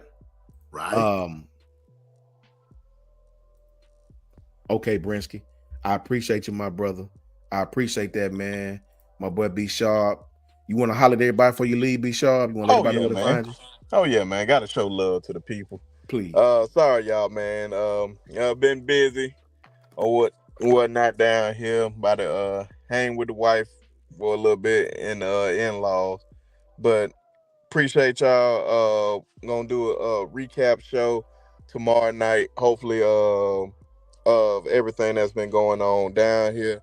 Hopefully, Coach Sean and Piano Man can jump on with me. And we're definitely gonna talk more about these junior day, because I know I have more information on like how it's been going and everything up there. So definitely appreciate y'all always supporting all our channels. And like Miss Janet said, F them trees always. You already know. Can't stand them trees. Tell Ted we said what up. Tell Ted we said what up. I'm looking for Ted to tap in tonight. Oh yeah, man. He went to go see his nephew play at Spring Hill. They playing Tuskegee tonight down here in Mobile. So he went to go see him play. So Y'all make sure y'all subscribe to the channel. Just hit over 700 subscribers. Of course, doing a lot of networking down here. So shout out to everybody that subscribe. Of course, the link is in the chat. And catch y'all tomorrow. Appreciate everybody. And roll damn tide. Appreciate you, B Sharp. My brother B Sharp always do great. Everybody support B Sharp, man. Great channel. He doing big things at the Senior Bowl. He really, really, really moving and grooving and growing and doing big things. I follow B Sharp anywhere. Thank you, B Sharp. Much love to you, my brother. Love you to death, man. Tell Ted we said what up. Tell Jason we said what up. Shout out to DeHaven. All them boys doing big things. Sharpshooters podcast. Make sure y'all tap in with my broski. B Sharp, holler me tomorrow. And I'll be there with you, bro. Oh yeah, and you know the feeling mutual. And same thing go to YouTube, Piano Man. You know I got you, bro. Appreciate I got you. I appreciate you, man. Y'all hold it down. All right, bro. So yeah, man, Piano Man, much love to B Sharp, man. That's my brother. That's our brother. Yeah, man. We support B Sharp to the fullest, man. Anything he do, I'm on it. Same with Coach J, same with Ty Hayes, same with Coach Al, same with Coach Carl, same with my brother Piano Man, same with Coach I, same with Jason from Hall of Fame Sports, same with Ted, same with Jason, same with all the fellas, bro. All the fellas. Can't go wrong with none of the fellas, man. And that's the crew. And I'm with them boys to the end. Piano Man, before we get out of here, it's a lot of talent coming back next year, brother. It's a lot of damn talent coming back, man. Right? So, Jackson Arnold is even at Auburn now, right? So even they got an experienced quarterback. It's LSU is going to be a problem. I'm calling it right now. Miami's got the kid from Georgia now. They want to keep them an experienced quarterback, even if they got to pay $150 million for him. Who gives a damn, right? Where we at? Where we at, Piano Man? What is it looking like for us next year? Ty's been on campus for 3.5 years now, going on 4 years, man. Right? But it's a lot of talent coming back, Piano Man. You know what, Coach? I'm gonna say this. Let's take the first thing first. What you were talking about, LSU. It's going to depend on with how Nussmeier does and the pieces that he has. Around him, facts. That dude can ball out. He really can ball out. Now that Milroe is gone, I'm going to go on and say this. LSU now might have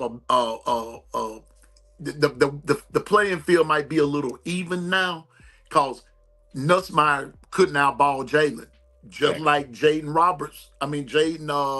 Daniels couldn't outball Jalen the year before.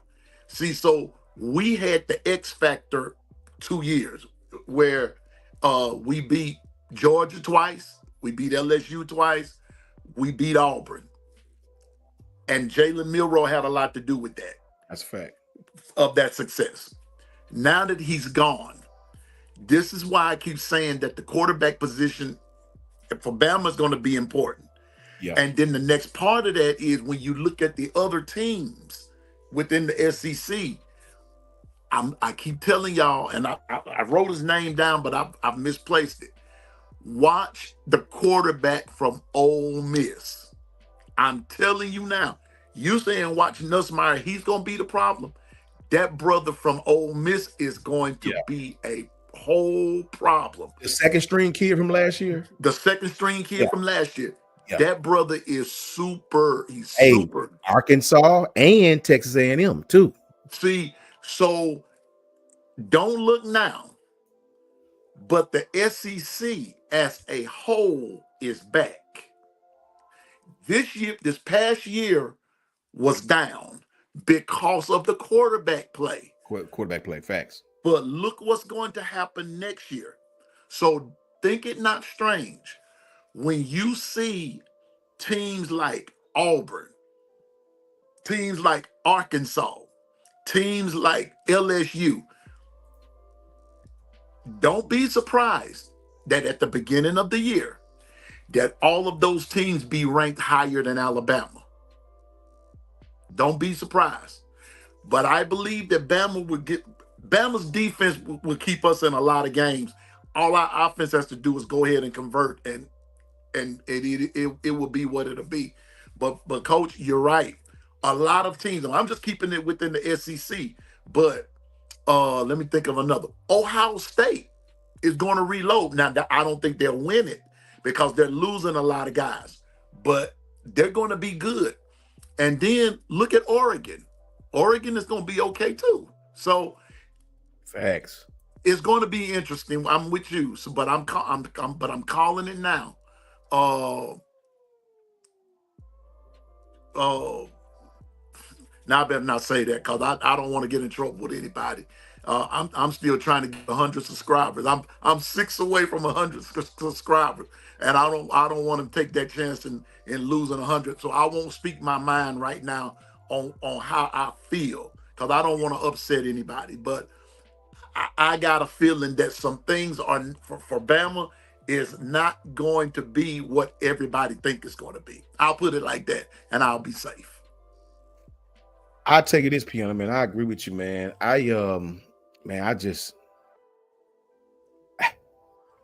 I hate to say our sample size has just been too damn small. We had we played 12 regular season and plus a bowl. This is gonna be an important offseason, man. This is gonna be an important offseason, bro. Even on the defensive side of the ball, we got a lot of person. I tell you this, the defense shouldn't be a problem next year. They won't be the problem. Right. We have a lot of personnel back, man, next year. And I tell you guys this, man. When you really look at what Kane Womack has done on the defensive side of the ball with the returners, I'm talking strictly about the returners. A lot of times our field side defensively, when I say field side, this is about to be some football jargon. When I say field side, I mean to the wide side of the field. Mm-hmm. When you play that bandit field side role, you got to have a versatile skill set, man. Mm-hmm. It's not just your regular defensive lineman. You got to have a versatile skill set. You got to be able to play the 9 technique, sometimes the 5 technique. Yep. You got to be able to play the 4-eye on the stretch. You got to be able to do all these different things, man. When you reduce down to an eye front, you got to be able to move with the front.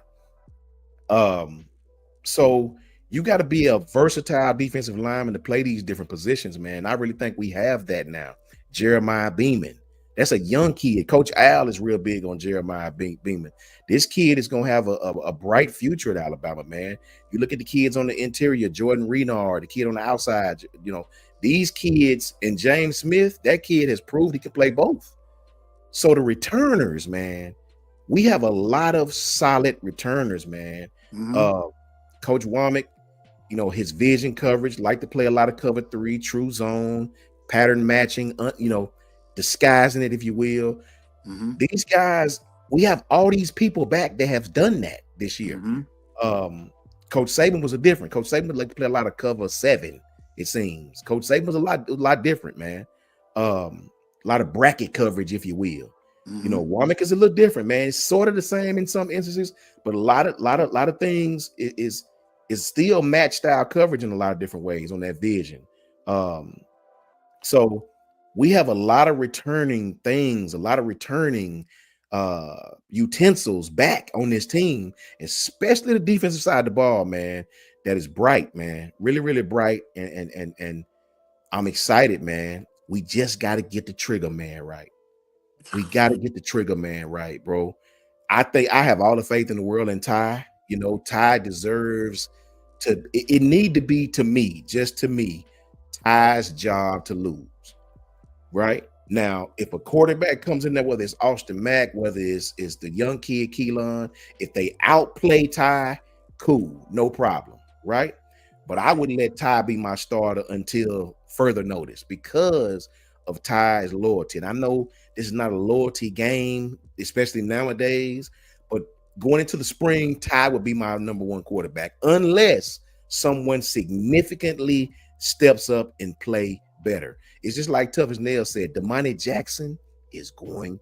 Damani Jackson is going to be at the end of the season. He's going to be up for some awards. You watch. Damani Jackson is going to be up for some awards. While you're on that defensive back thing, don't forget about that brother that transferred in from Utah.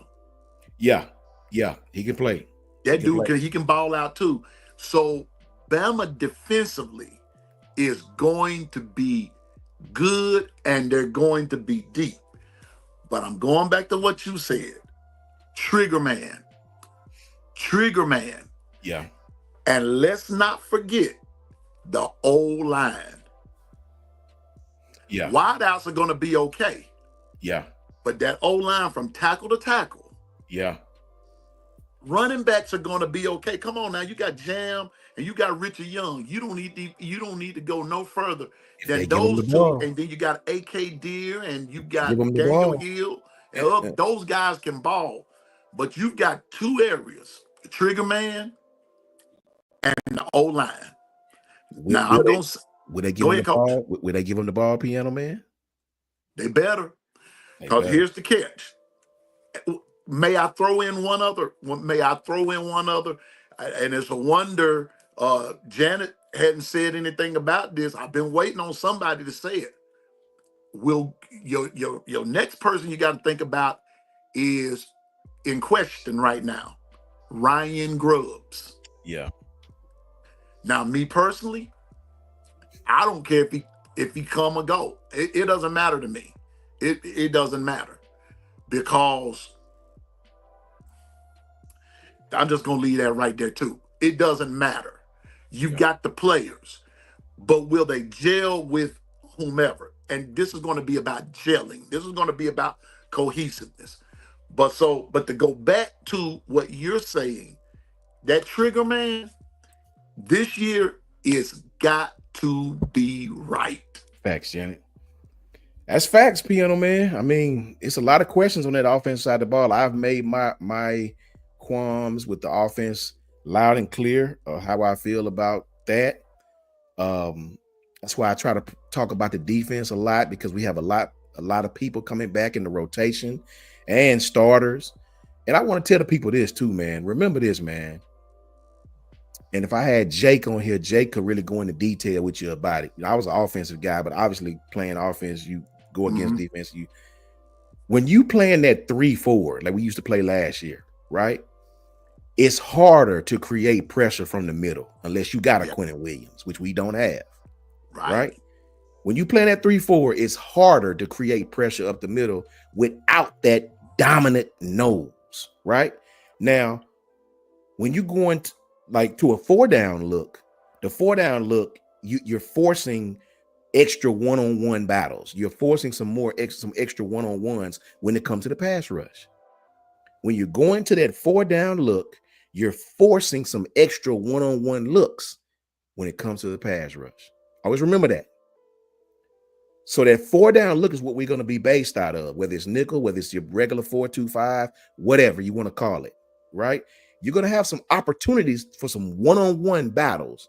And I think with the experience that we have on the defensive side of the ball, we will actually start to win some of these battles. Because if you Mhm. guys notice, don't look now, but the defense statistically, last year, statistically, was the best defense we've had since 2017.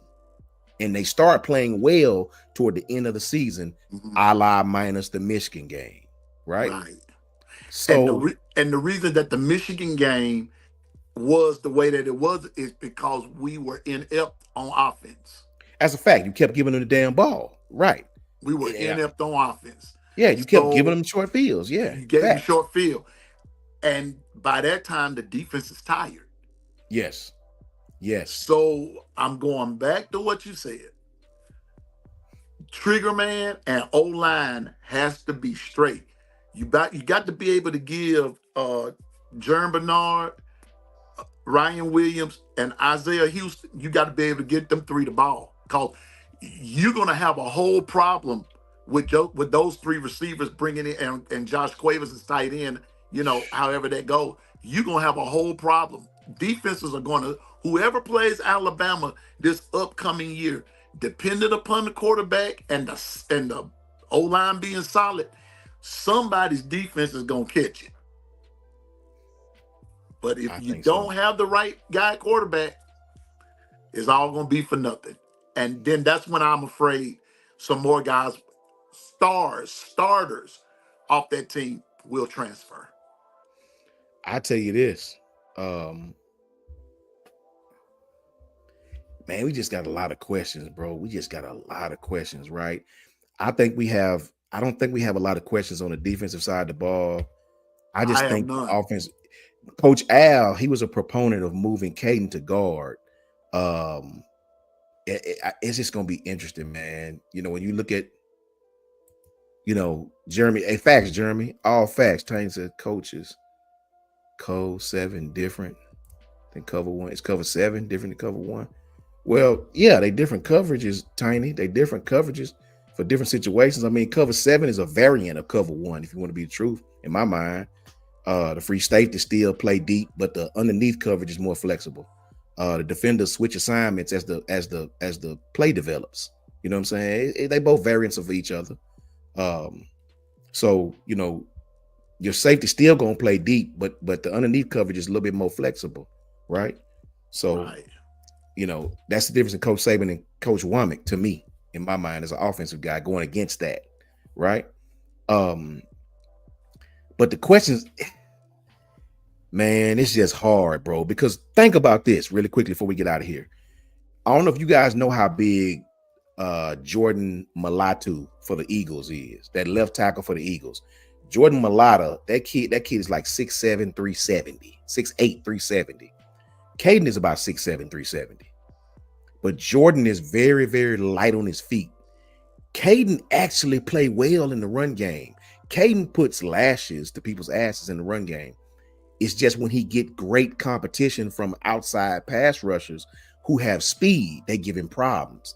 He get overextended. He start to lunge. They get on his outside shoulder and they beat him, right? Or they set him up and they beat him to the inside. Right, Brian? So Coach Al made a suggestion that you move Caden to guard on the inside. And Jackson Lloyd, this young kid who's a pass pro type tackle. I don't think he's strong in the run game yet, but pass pro, this kid got some good feet. Hell of an athlete. I just don't know, man. Do you take a kid like Caden with all that experience and move him to another position? Right? Well, Coach, let's address, since we're on that, let's address an issue. His weight. His weight. That's where your problem is, because if you're going to play tackle like that, you've got to be lighter on your feet. You've got to be. There's no ways about that. I mean, no ways around that. You got to be light on your feet, because the way that the blocking schemes go, the way defenses come, and like what you're talking about, they gave him problems on the edge from the outside of him, and he couldn't react and everything. Take Caden Proctor and move him inside. I guarantee you the running game will pick up. Running those up the gut plays and traps and this, that, and the third that requires you going between the guard and the tackle and things like that. That's going to be Caden's specialty, especially if his weight is not down. But now if his weight comes down and they develop him on that tackle position, he'll be okay. He'll be okay. But not now, not at the weight. So at the weight that he's playing. So a lot of his deal is going to be what his physical makeup will be. Number two, Proctor, I don't think is going to play, according to a couple of guys in my crew. Proctor, I don't think is going to play in the spring game. That'll be 2 springs that he's missed. You got to do something about that. But see, here's what I say to that, Piano Man. Here's what I say to that, man. Got my brother Coach Carl. Coach Carl, what up, broski? What's going on, man? What's up with you, boy? How you feeling? How you doing? I'm all right, man. What's cracking with you, man? Not much, man. Still down here at my sister's. Well, see, you hopped in right at the time, bro. We was finna lock it down, but maybe you can chime in with us on this last subject. Piano Man just gave us his spiel about Caden. And what I'll say to that, Coach Carl, you can chime in with me right after this. I think Caden, when you talk about his weight, right? Mm-hmm. When I look at Caden, I think Caden, I seen him in person at A-Day. I think that kid just is a big kid. Like, he ain't really fat. He just. I think the Caden you see is the Caden he gonna be, right? Because he just a solid big. He like Jordan Mailata of the Eagles that left tackle. Just a big, like the kid gut. Like he, I mean, the kid is just thick. He just a solid. I think the Caden you're seeing is the Caden he is, man. Right? And the kid can play tackle. He's proven it, Mm-hmm. right? I mean, you go from 13 sacks given up to 6 or 5 or whatever it was, right? He made improvement. And the dude that was actually beating him in the Michigan game is going to be drafted. That was not just a regular outside guy. So do you move him, right? And take the chance at putting somebody else out there on the quarterback's blind side? Man, I'm just glad I ain't the one that got to make that decision. Right, Coach Carl? What you think about that? Bro, I say no. I won't move him. If he a 2-year starter at left tackle, I'm gonna leave him as left tackle. That's just me personally. Right. He can't get no. Every year he had got built, like you say, he went from 13 to 5. So his junior year, he working on being a first round draft pick at left tackle, right tackle. Yeah. Probably won't give up, 1 or 2 sacks. I don't move him.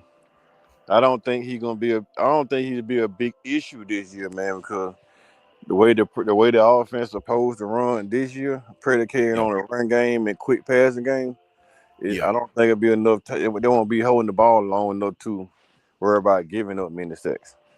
Okay. So me Fact. personally, no, I won't move him. He'll stay my left tackle because I don't want to bring nobody else in and try to pull him at left tackle. At least I know what I got at left tackle. You know what I mean? You won't take a chance on bringing in somebody inexperienced or somebody don't know the system. You put him at right tackle where the quarterback can see. I trust Caden Proctor more on the blind side than I would do anybody. At least if he Fact. get beat, he gonna grab somebody and hold him so he won't kill the quarterback. Yeah. Facts. Well, Facts. but you know what though, I think where I have to agree with Coach Carl right there. Uh, I'm thinking about it from a perspective of where we just come from, because now with the quarterback change that's about to happen, well now I agree with Coach Carl. Maybe now he'll be a lot more effective as opposed to having to hold a block longer than intended and all that kind of stuff. So I agree with you, Coach. I can stand to be corrected on that, and Yeah, and cause and look at it from a different perspective. Yes. hey, if you look at it from deep, like I'm looking at it from the passing game perspective, piano man. Uh If huh. you got a quick passing game like most of the NFL teams have, it's 2 to 3 second ball gone. Yeah. With Alabama this year, it's 5 seconds, 6 seconds. Mm-hmm. Jalen got the ball back there. He packed the ball, and then he decide whether he gonna take off running because he know he faster than everybody on the field. So Yeah. he's just waiting on routes to develop, and then he want boom later last minute he want to take off running.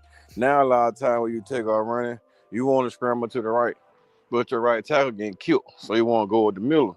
Your 2 guys in the middle, even though they're big and powerful, they can't hold blocks that long.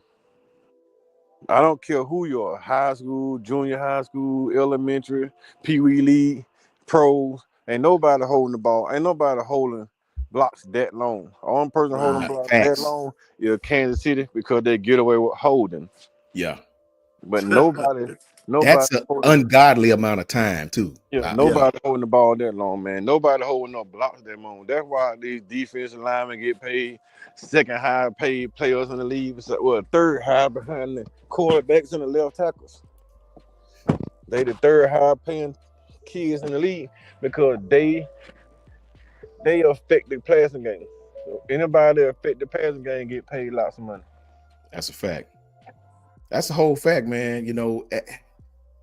Me, Coach Al, Coach Carl, Piano Man, we all be in the chat talking about it, right? So it's gonna be interesting to see what happens.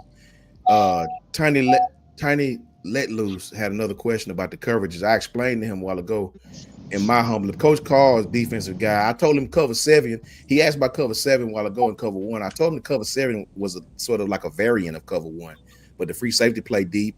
Um, underneath the coverage, and it's just a more flexible defense. Sort of switch assignments. When they playing when the play develops. With cover three is different. Cover three, say you got your 4 pass rushers, you have like 3 deep defenders, each covering a third of the deep area with 4 underneath. Does that make sense? Am I right, Coach Yeah, Carl? yeah. Cover, So man. A lot of folks be looking at cover, cover 5, cover 6, cover yeah, 9, cover 7s. yeah, Like they looking at that on video games. facts. No, no, Nobody, ain't nobody nobody even in moving. Everybody standing still. nobody, Yeah, nobody in modern football run cover 6, cover 7, cover no, 9, and no, nobody in modern exactly. football run that. Period. Yes, You those are run, you damn run near the cover, obsolete. Yeah, you run in cover 1 with a man over shell, which is Saban basically used what to they run a. call, cover 7. You got a shell, Yeah, fact. man That's what I was over just talking shell. about. The free safety still Yeah, play deep so though. Yeah, yeah, the free safety playing deep. It's just a man over shell. So facts. now instead of them calling it cover 7, they call it invert or Invert. exvert. Yeah, facts. So you either Facts. cover 1 invert or cover 1 exvert. And Yes, difference between the X and the N, either the linebacker gonna drop or the linebacker gonna stay.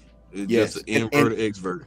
and different. Some people use different terminology. Some Different people. terminology, yeah. Yeah, I told So him cover three, Coach Carl. So you got cover your four three, pass rushers, yeah, 3 deep cover three, defenders. You know. yeah, but it's cover 3 ran 4 different ways. Yeah, So yeah. a lot of time you might see a linebacker dropping deep. It's only gonna be if it's an experienced linebacker that know how deep to No, get in coverage. Because you can run cover 3, and then you can blitz a safety and drop a linebacker cover 3. that's a fact. Or you can drop 2 safeties back in one corner and blitz a corner on the outside, still be playing cover 3. So Yep, it and just still have depends 4 on how underneath, you and still still have four have three. underneath. You're gonna have 4 underneath, 3 deep, and 2 in the center. That's a So fact. it's still gonna be cover 3. It's just different variants of cover 3. So a lot of times folks be talking about, man, I don't know why you dropping linebacker and blitz a safety. You leave the middle of the field over. If the linebacker get the proper depth, you don't leave the field over because it's Middle of the still field. What cover we call 3. it, Coach? Middle of the field closed. Middle of the field closed. Yeah, we That's a call it fact. locked. We Lock. Yeah, don't everybody like got we different call it facts. locked. Yes, we used to call middle of the field closed. Same thing. That so he just practically told you say, and I'm an offensive guy. You know what I'm saying? But I know how to attack those coverages. But yeah, Coach Carl. So before we get out of here, Coach Carl, I want to get your perspective on this, man. We went over Jalen Milroe. We talked about his progression once he get to the league and once he get with a team, and how we all believe he will be better. He'll be a much better, just like Jalen Hurts. He'll be a better pro than he was in college. Love Jalen Milroe. Love his family, man. We think he's going to do great things. The Bama fans going to continue to claim him after they see the success he's going to have in the NFL down the road. I want to get your perspective before we get out of here, Coach. I told Piano Man it's a lot of talent coming back all over the country, man. Not just Bama on the defense side of the ball, but you look around LSU, Nussmeier coming back. You look at the quarterback for Ole Miss, who's a young kid with a lot of talent. You look at Texas A&M and their young quarterback. You look at what's the quarterback in Florida? Lagway coming DJ back. Ladway, Yeah, you look at South Jackson Arnold, Carolina, who's experienced and going to be at Auburn. It's a lot of talent coming back, Coach. Right? South Carolina, South Arch Carolina, Manning. Jenkins, Lenore, was it Lenore's Jenkins? So, Yep. and we got to play most of these guys. Man. Arch Manning will be back. The starter from last year, Texas, should be back. Quinn Ewers. Listen, man, don't look now, but it's a lot of QBs coming back to college football. And we all know the quarterback make or break your team in college football. Clay Klubnik is coming back for Clemson. What do you Yeah. see this? What do you see this year, Coach Carl? What do you see about this upcoming season that could be very damn interesting? The thing, man, I tell you, if we start from Bama standpoint, our quarterback situation, we have 3 talented quarterbacks. It just depends on who can grasp the concept of not turn the ball over faster, Facts. or who can get the ball out faster. Whether we make a turnover or not, who can get the ball out of their hands faster, who trust their wide receiver more, who can trust their running game more, and not trying to be superhero. That's what it's Facts. gonna be about Alabama wise. with South Carolina with Jenkins. Jenkins gonna have to learn how to be a more progressive passer. As long as Hmm. if he don't evolve as a passer, you really don't have to worry about South Carolina too much. You just stack the box a little bit, play zone behind him because if he don't go through a progression well, you ain't really got to worry about him beating you through the air. You just got to worry about him beating you on his feet. The tricky part is LSU, DJ Ladway, Jackson Arnold with his speed and his quarterback and what his defensive read ability. He can't really pass the ball well, but he can read lanes where he can take off. That's gonna be the Facts. tricky part with Jackson Arnold and Auburn, being that he was a 5-star quarterback coming out of high school, true enough, 5-star passer. He had evolved as a passer, but you never know with him in Auburn with that 6 or 7 type wide receiver core that they got that could be have 6 or 7 pros coming real soon. That's gonna be real tricky. Auburn have a stacked defense, and none of those guys left this year talking about going Facts. to They the was pro. young. So Facts, that coach. whole defense is coming back next year. So they got a really stacked defense, really talented run game, really talented wide receiver. The missing piece is somebody to be able to pass the ball around. If Jackson Arnold get to that point where he can distribute the ball around, Auburn gonna be dangerous. Facts, bruh. Hey, Very, coach. very dangerous. Yes. And we got to go there to play him. So I mean, DJ Ladway, we know he's a talent. I think Quinn Ewers either gonna transfer or end up going to pro because he's not gonna hold Sark is not gonna hold Arch Manning back again. Even though Quinn Ewers is probably a better passer right now, but if he had Arch Manning in that game against Ohio State, Sark winning that championship. Yeah. That's just plain and simple. But I think he's not gonna hold Arch Manning, and then all the NIL did Arch Manning again now. The whole world telling Sark that Quinn Ewers' time is over because they Yeah. getting this man six million here, 4 million here, 3 million here. So it's like these sponsors telling Sark that it's time for Ewan to go about his business. Shit, we didn't think about Nico, Oh man, I forgot Nuss, all about him, coach. Facts. Nuss He gonna be last year. better, coach. He gonna be Yeah, better. Nico gonna be better because Tennessee got 2 studs at freshman and a transfer wide receiver, so they Amari wide receiver Jefferson. core gonna be better. Yup. The defense Yeah. already gonna be good. I don't think they lose too much on defense. It's So I gonna be mean, interesting, shit. coach. It's gonna The be biggest, interesting. the team that taking the most hit is Georgia. I Georgia gonna be know. on that team that gonna be on the outside looking in. They're gonna be that sleeper. Georgia gonna sneak up on some people because they don't. No, nobody knows what type of quarterback they have, what type of running game they have. They losing a lot of defensive players, a lot of damn offensive line players. So nobody knows what Georgia gonna be. Georgia might take a hit, and then Georgia might be that sleeper team like Oklahoma turned out to be later on in the season, where they should have been better. But Oklahoma, I think the kid just felt like coming to SEC was a little too much, didn't prepare right, and a lot of kids got hurt. Facts. So it's gonna be nerve wracking, man. Facts, bro. Like I said earlier about coach, I'm looking at the same type of season. I pray that it's better, but I'm looking at a Facts. 9-3, 9-3, 9-4 season because Caleb Boy got a handful. But I think that third year under Caleb the boy, Ryan Williams junior year, Yeah. the offense will be evolving so potent on the Keelan and Russell that it's gonna be hard to stop them. But if the defense gonna be able to keep up with the offense, that's gonna be the bigger thing. Because if the offense scoring points fast, like we had a top 5 defense, but two will put up so many points that Yeah. the stats went down on defense because they stayed on the field so much. So Facts. that's gonna be the biggest key. Man, it's gonna be crazy next year, man. Last question from Christian Hughes, Piano Man. Let me get you on this, and then we get Coach Carl. Piano, he says, for the panel, do you guys feel Austin Mack has the skills to truly compete for the #1 quarterback spot? Piano Man, what you think about that? I man, Christian, you put me in an awkward position right there. Yeah, because I don't want to I don't want to upset and start a revolution. But to answer your question, yes, yes, he has the skill set. Not only does he have the skill set, he knows the system. He knows it. And so let's just be real. he did not come from Washington for just to come there and sit. He came for a reason. And that's all I'm going to say about that. So to answer your question, yes. Ooh. Well, I'll give you the short answer before I pass it to my brother, Coach Carr, to close it out. Austin, now that Jalen Milroe's gone, Austin Mack may have the best arm talent on the team. I'll say that.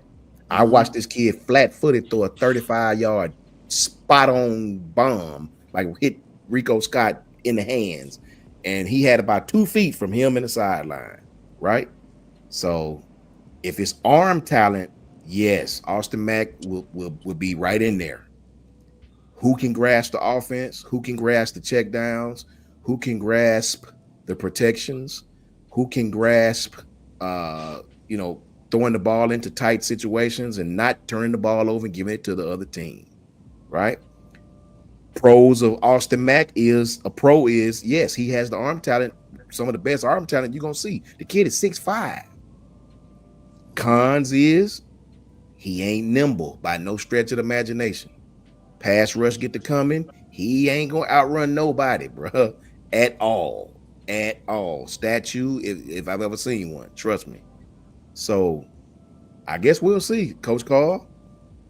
See, I was gonna say the same thing, Coach Sean. I say if the offensive line is solidified, Yeah. that they can protect the quarterback, it definitely be Austin Mack, 100%. Because Boom. Austin Mack knows both offenses called play call. He know Ryan Grubb and Nick Sheridan. He know both offensive coordinators. He can play either game if they somehow get a chance to get Grubb. Grubb don't have to train another quarterback because Austin Mack already knows the system. If they stay with Sheridan, you don't have to worry about it because Ty and Austin Mack knows the system. If the offensive line is struggling and can't protect the quarterback all summer long, then Yeah. Ty Simpson gonna start because he's gonna get on the better chance to be mobile. As a mobile quarterback, he'll get on the better opportunity to keep drives going. If the plays break down, he can run. Facts. They not gonna.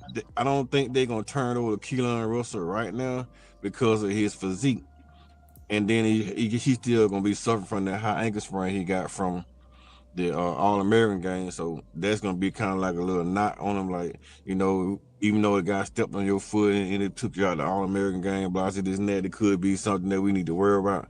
So I'm think they're gonna use that to hold him back for a while. And either one of those two start struggling before they go down like they did this year, losing game with a senior quarterback, they gonna turn it over to the future and the people like me, people like you, Coach Sean, Piano Yeah. Man, and the rest of the fan base. We'll all be more susceptible to, if you're gonna lose the game with a freshman quarterback, we gonna accept the fact that we building for the next year, we building for the Yeah. Mhm. future. We're not gonna go through another 9-3 season or 9-5 or 8-5 season with a senior quarterback in Ty, or with a red shirt sophomore quarterback and Austin Mack that can't run. We'd rather die with a true 5-star freshman and look for the future. We'll just sit there and read, and wait on the future next year. And we'll be more satisfied evaluating a freshman and seeing his trajectory instead of watching the senior fall down. And Facts. that's what I'm thinking. If the offensive line holds up, and they can protect the blind side, Caleb probably protect the blind side, and our new interior guy, whoever it be, whether it's Carroll or the transfer guy, Texas A&M, if they can hold that left side and he can watch what's going on the right side, it's gonna probably 9 times out of 10 they're gonna be Austin Mack.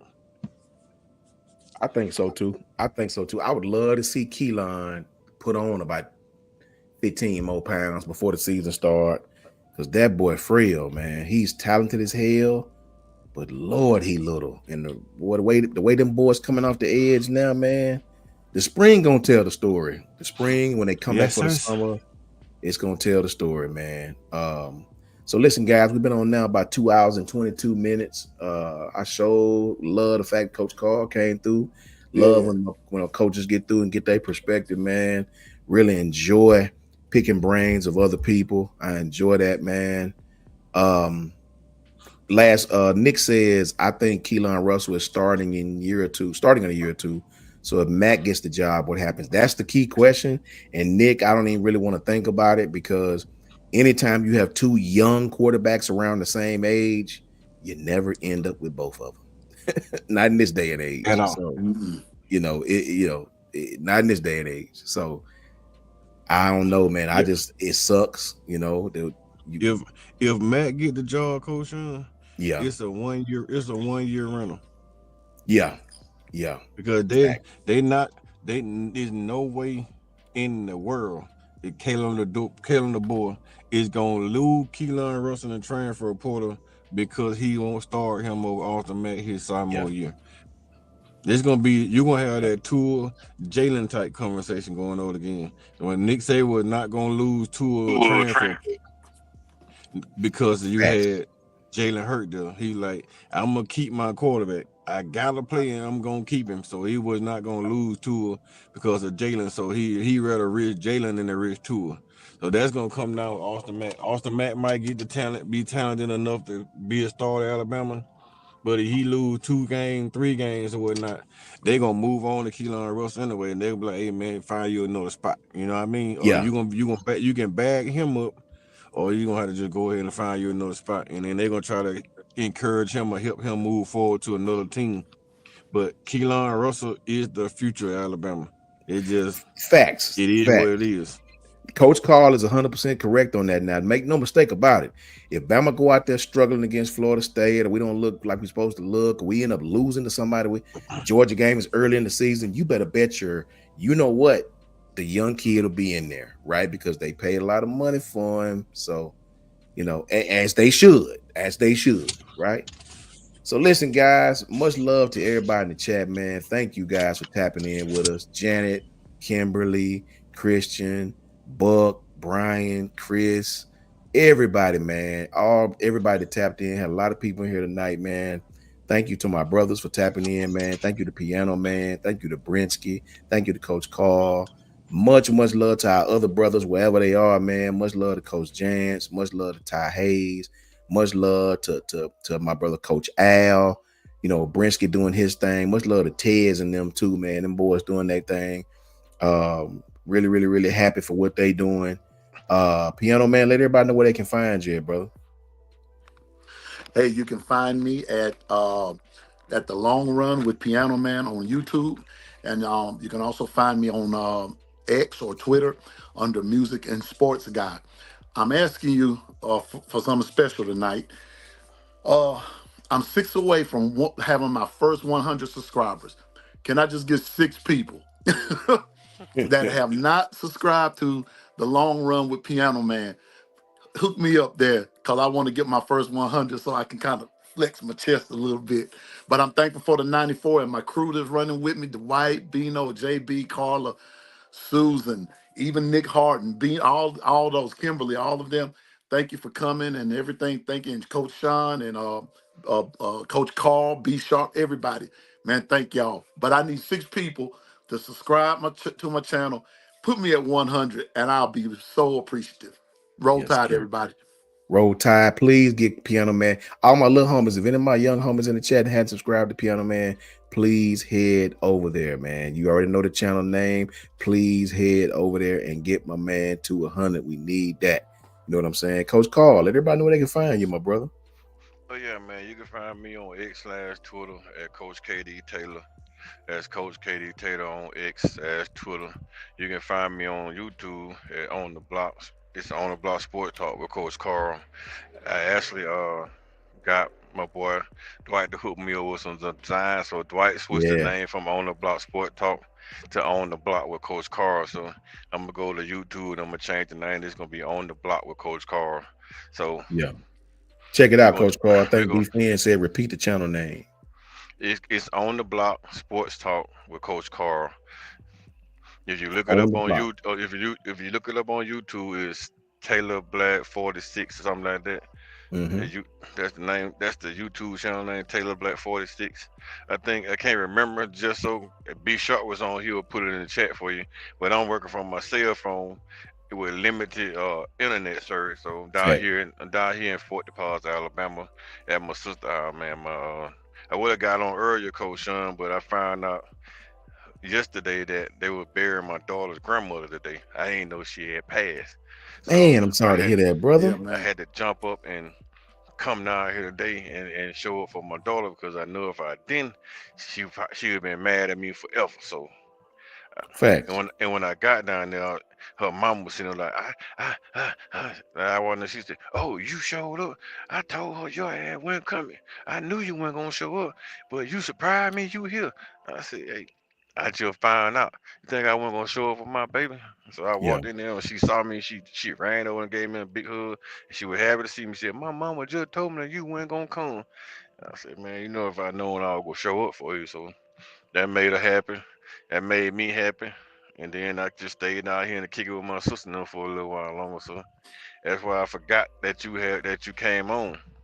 Oh, it's all good, brother. It's all good. Take care of family first, man. You know what I'm saying? That's right. You know, the people asking about you. Take care of family first, man. My prayers are with you and your family. All of our prayers are with you and your Yes. family, bro. Straight up. And say your channel one more time because I think they wanted you too, piano man. On the block sports talk with Coach Carr. It should be Taylor Black 46 Mm-hmm. at YouTube, whatever.com, however that thing is. But Yeah. if you can't find it, just hit me up on Twitter at Coach KD Taylor, and then I will drop the link to you. Facts. You too, piano man. Uh, the Long Run with Piano Man. That's on YouTube, and also Music and Sports Guy on Twitter. Facts. Please tap in with these guys as well as all the guys I mentioned. All these guys have great content, man. That's the people I listen to all the time, no matter what I'm doing. I listen to both of these guys' channels, man. I try to send my little young homies over there. Please, please, please tap in with both of these guys, man. Please run it up, run B Sharp up, run Ty up, run Coach Jantz up, run Coach Sanders up. Run these guys up, man. These guys have great, great, great content, man. My brother Bear about to do his thing, man. Prayers for everybody out there in California. Yeah. And much love to everybody, man. You can find me right here at JMHO Sports Talk on Twitter and YouTube, both at JMHO Sports Talk, man. Thank everybody for tapping in, man. Love you guys to death, man. We'll be doing more content now that my daughter's basketball season is over. And we'll tap in, man. Thank B Sharp going live tomorrow with another recap of the Senior Bowl, a little more in depth because he got a lot of information since he was there. And we'll tap in and see what's going on, man. As always, thank everybody for tapping in. Thank my brothers for tapping in with me. Roll Tide to you all. Be blessed, man. You know what I mean? And always remember, the truth is in the The details, man. details. Appreciate y'all. Much love.